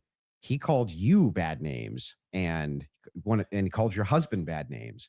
You're just like, well, it's no biggie. I've never answered him on anything that he said. I'm saying that you now are her biggest defender. So do you still think she's not her her biggest defender? Do you still think she's too retarded? No. I didn't know Erica Kirk. I'd never met her before. Okay, but you had an issue with Turning Point being led by a bunch of fembots talking about the feminist angle. Still do. And then suddenly you go to the headquarters. Still think it's a terrible idea. You go into the headquarters. Now all of a sudden you've got text messages that you're sharing with them. You say that you and your wife are getting involved with management. No. I'm not involved in any management at Turning Point. Well, I'm pretty sure there is a clip of you where you say that your wife went to their recent conference and sat down. And then when you were on Joe Rogan. No. Hang on. I'll explain what happened just so that you understand. Yeah. So I was invited there to do some debate training. That's literally what I was invited there to do on recommendation. So I went down and did some debate. That's the first time I ever met anybody at tpusa. Okay. And then you said you sat down with Erica. Gave her a I didn't hug. sit down to her. I talked to her in a hallway. For a So long you didn't time. sit down and speak with Erica? No, I didn't have like some sit down long conversation. We talked in a hallway. You said it was a long Is conversation. that when you gave her maybe- the hug? Yeah, gave her the hug right there. My wife did too. We were both very sorry for what happened. Okay. to So her. at what point did you start receiving text messages from that you cited in your opening statement? I just reached out to TPUSA and said, I'm prepping for a debate. Is there anything that's pertinent that I can use here? Do you find it interesting that people have been asking for, basic answers to questions, and you're saying that you walked into their headquarters and reached out and they instantly... It's amazing, isn't it? If you reach out in good faith and you're not demonizing them and saying that they're complicit in the murder of people's deaths, that perhaps they're actually willing to release things to you that are pertinent, other than thinking that, perhaps you're diabolical. Well, I don't know. I feel like if I was intentions. going to release that information, I didn't demand that it be released to me. I actually never demanded that it be released. I just simply said that this is what was going on in the last 48 hours. maybe to the media they could release it. They could release it to PBD. They decided to release it to a guy that called Erica too retarded in June. So what? Yeah, I just think it kind of shows that Turning Point is sending you as their horse. Well, I don't know They just where don't you, have, they don't have I the don't know where courage to you- have the conversation. like, I don't if they see were this- just releasing something in Let good me ask you a faith to answer question. questions. Do you have any I've never evidence of that demanded. claim? It's not evidence. No? You're sharing your opinion No. that she's too retarded. I can't share my Uh-huh. opinion that I think it's Well, going to I never register met the as chick. really obvious to the public that rather than presenting that Mm-hmm. throughout the course of everybody wanting to know what Charlie was Mhm. going through his last days, they decided to give it to you to come to my house as some sort of a surprise. Well, do you think the when- public's not smart enough to do see you through think, that? Do you think that if It's you talking know about terrible PR. if you know that there's a huge debate that's coming up, that's going to be probably one of the most viewed that year, and one of the debaters calls you and says, "I'm taking this position. This is the position that I feel like there's the most evidence for." And Candace also agreed to answer many of my questions in regards to this. So if you got pertinent evidence here that I can use, I definitely like take a But look. what is the- It was actually amazing to me. It really was actually amazing to me how if you approach people in good faith and just say, "Hey, I'd actually like to know what the facts and details are around this," they actually do talk to you. It's amazing. Yeah, I just do not believe that they are doing this in good faith. I don't believe that anything you have done has demonstrated that's in good faith. It demonstrates that you walked into Turning Point USA headquarters and came out a different man because you were critical of the organization. You Still am. were critical of Erica, and now you're sitting here going, Well, Candace, first I of want to all, interrogate you for have an you hour ever and a half been- about everything you've ever Have said you ever about been Erica. critical of somebody that you hadn't met and then you meet them and you're less critical of them? And the inverse has happened too. I was You're right, less critical about exactly. Erica, and now I'm more But I'm critical about asking her. you, but I'm asking you, isn't it the case that there's people you've been critical of and then Mhm. you've met them and you're less critical after you meet them? Too retarded. I feel like if you think that she's dumb and let's just talk about your record. I mean, you're a person that has spent time in what most people would term to be the manosphere, talking about Kind of. well, yeah, I debate against the against feminists. and red pillars. Okay. And a lot of the actual. So I'm a Christian ethicist. I and then always you take go the on to ethics Joe position. Rogan and you're like soft explaining away why Erica had to take over Charlie's company when they don't have a parent at home. So now you're a feminist icon. Like you just go into the headquarters and you just shift all of your perspectives. That's a bizarre criticism. Like nobody's in the bigger girl boss position than you. Yeah, I'm actually no. You're in the this is- biggest of the girl boss positions. Like you don't have to do this. Look, You just do this. You could definitely not do it at all and be fine, right? But I you don't- still do. I would say that you are making a comparison that cannot be compared because Erica's husband was just assassinated in front of the world. Which The makes sense. Why parents- should we take the organization No, over? that it makes sense why you would go home to your kids, just so you know.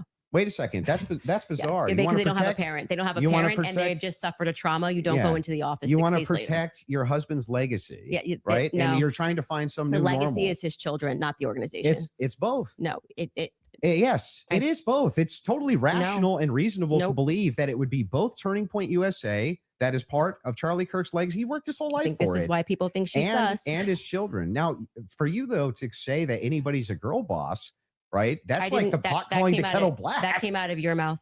No, that was you. You brought up girl boss. Girl boss came out of your mouth. Yeah, I'm just saying. I'm telling you that you brought up this idea that I'm defending some feminist nonsense. I'm not.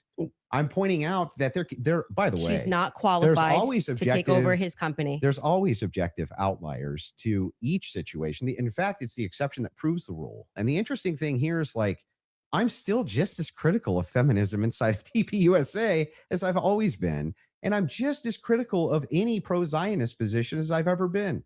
None of that's ever changed. By the way, I would think it's the most rational, reasonable thing on planet Earth to do if you wanted to actually see an organization change, to try to work with leadership or reach out to leadership to try to do so.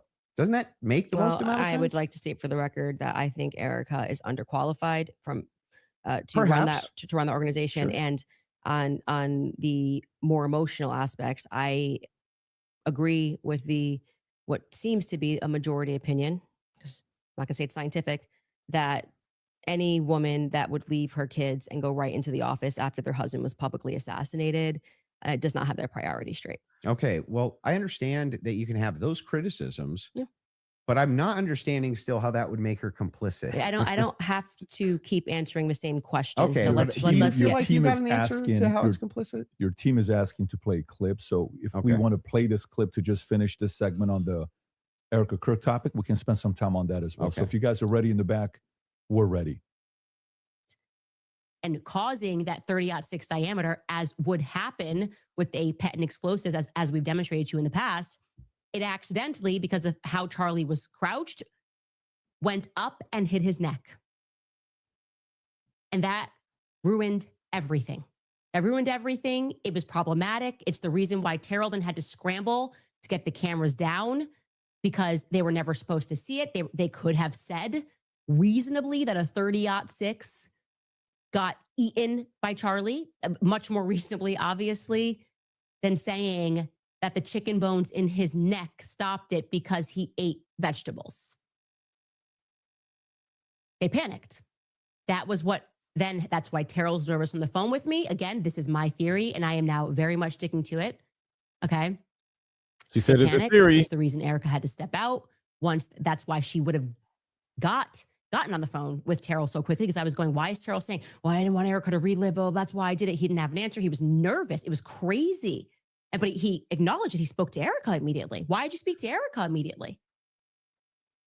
So do you believe that there was a shape charge that killed Charlie? Hey, can I ask you why you keep starting clips mid-sentence? Probably to get to where the clip is. No, it doesn't seem that way, because you can always start a clip at the beginning of a sentence. Like you're just it's completely out of context. Wait, But I didn't prepare the clips, but yeah, I think I it's didn't, like you but were it's kind of fine ready. to ask it to back it Like up. I said, I don't need to say Get what's 'em, happening here, because Candace. the internet will clock it.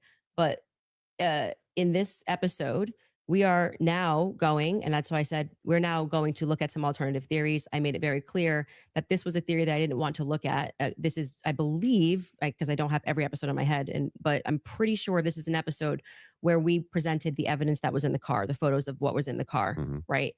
And so we are now inferring off of what we see in the car that this very much does look like that we see a bunch of shattered Rode microphone, which was an early theory that I was actually interested in, but couldn't really wrap my head around what was the shape charge explosive. As I say at the beginning of the episode, it was just not my expertise.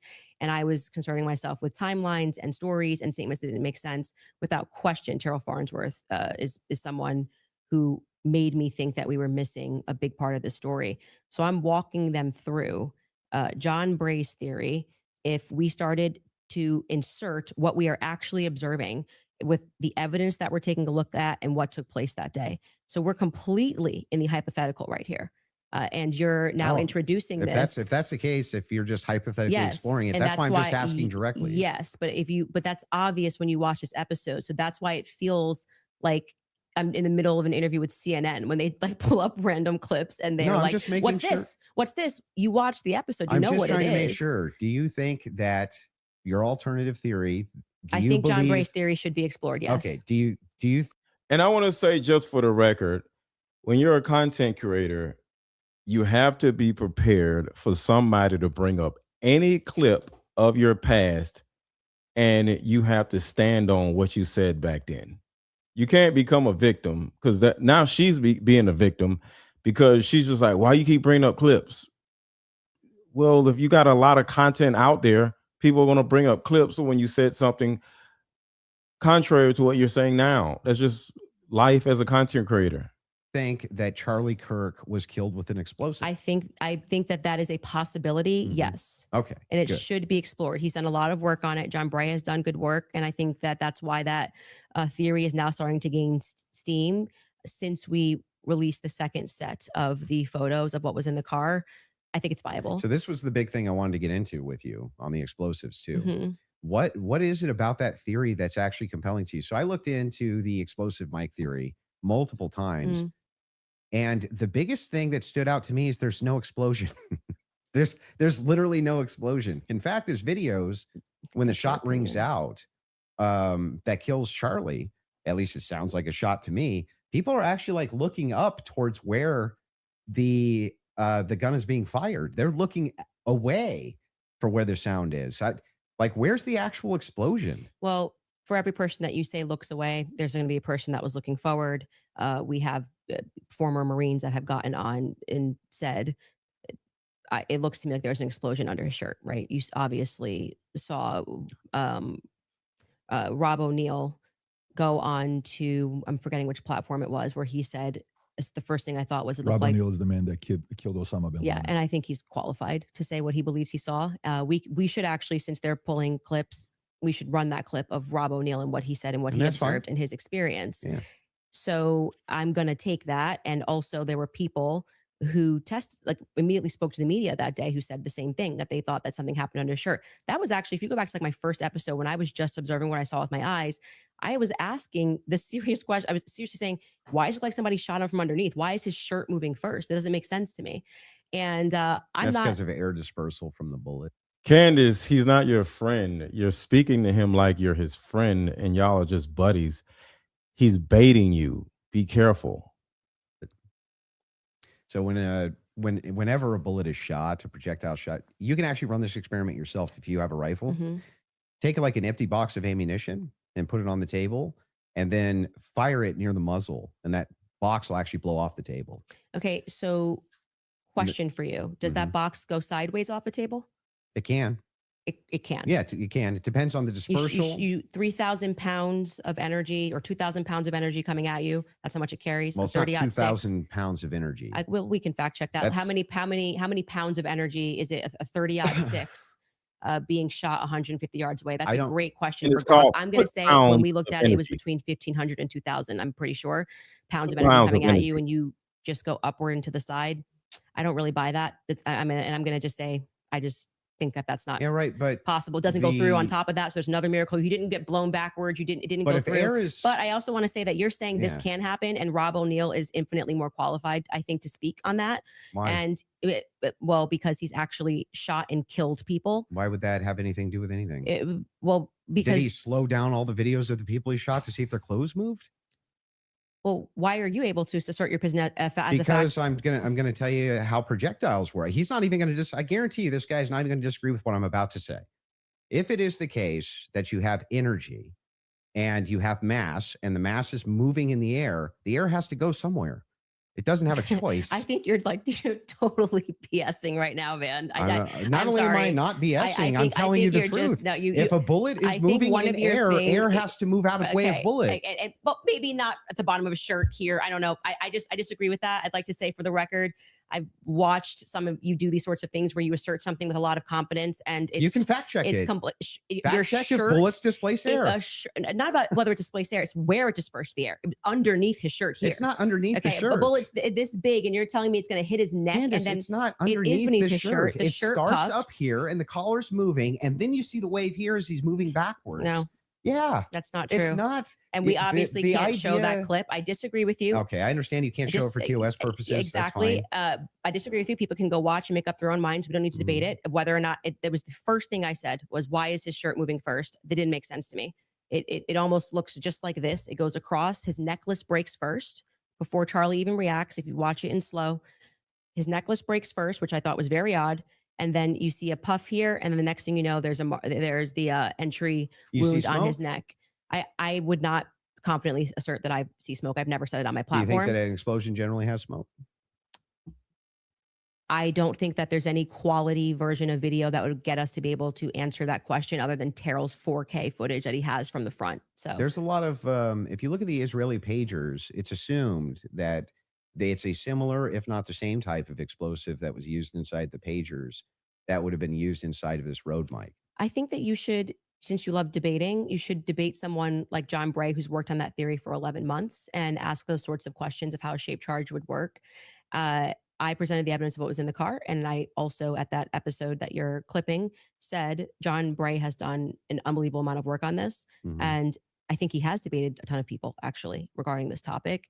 So that's the route that I would send you on. For Yeah, purposes that's of my, fine. yeah, That's fair. for the purposes of my show, Mhm. I do believe, to answer your question, that it is a hypothetical. I mean, that it is a theory that should be thoroughly explored. There's two clips your team wants to show. One of them is the Rob O'Neill clip, since we're on it. So if you guys are ready in the back before we go to ad break, if you want to pull it up, this is a good time to do so.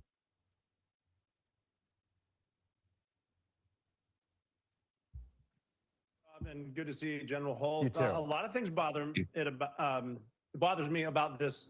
Nothing in particular. And it's not like I'm out there saying big lie or conspiracy or someone did it. I'm just saying I've been in a lot of shootings. I've killed more than a handful of people, and this thing looked shady off the bat. I mean, I've killed people closer than I saw the camera, and I've never seen a shirt move like that. That looks like an explosion to me.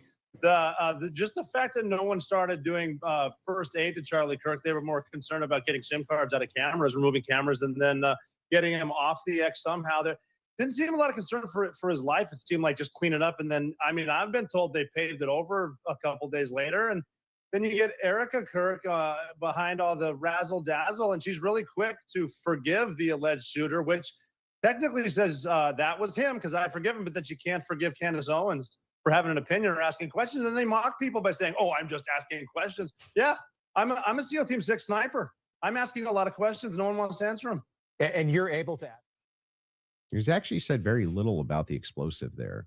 So I'm just saying he observed, he said he's shot people up close and he's never seen a shirt move like that. And it looked to him like an explosive. That's what he just said. But when I play that video at full speed, I can't see a shirt moving. I can only see a shirt moving when we slow it way down. So if I'm in real time, I'm just assuming this, right? If I was in real time and I was in like a close quarters combat, you kill somebody situation, and I shot them, would you even see the shirt move? Well, I just feel like 5 minutes ago, you were arguing that it was because the bullet carried air. Now you're saying you don't see the shirt move at all. Yeah, but that's, if you slow it down, the disbursement of air, that's where you're going to see it, right? It's going to be very quick, very, very, very, very fast. Yeah, and then that's not what I saw. And clearly it's not what he saw. And he thinks that there could be an explosive. So I'm just saying to you, when people disagree with you, your opinion's not a fact. That's all. I understand. I think that's a good place for us to, if we have another break, and then we can keep answering your questions. Yeah, I mean, I think, yeah, sounds good. Perfect. We'll do a quick 3.5 minute ad break. We'll be back for the last segment. Cool. All right, thank you. All right, you guys, I want to tell you about Ethos because life has a way of changing your priorities when you least expect it. One day you're focused on what's next for you. The next you're thinking about a home, a family, and how to build a future that feels secure. As your world grows, so does your perspective. That shift in mindset is what led me to make life insurance a priority. It's one of those things that's easy to put off, but having it in place gives me peace of mind, knowing that the people that I care about would have financial support if the unexpected ever happened. Getting covered today is simpler, faster, and more affordable than many people realize. That's why I love Ethos, because with Ethos... All right.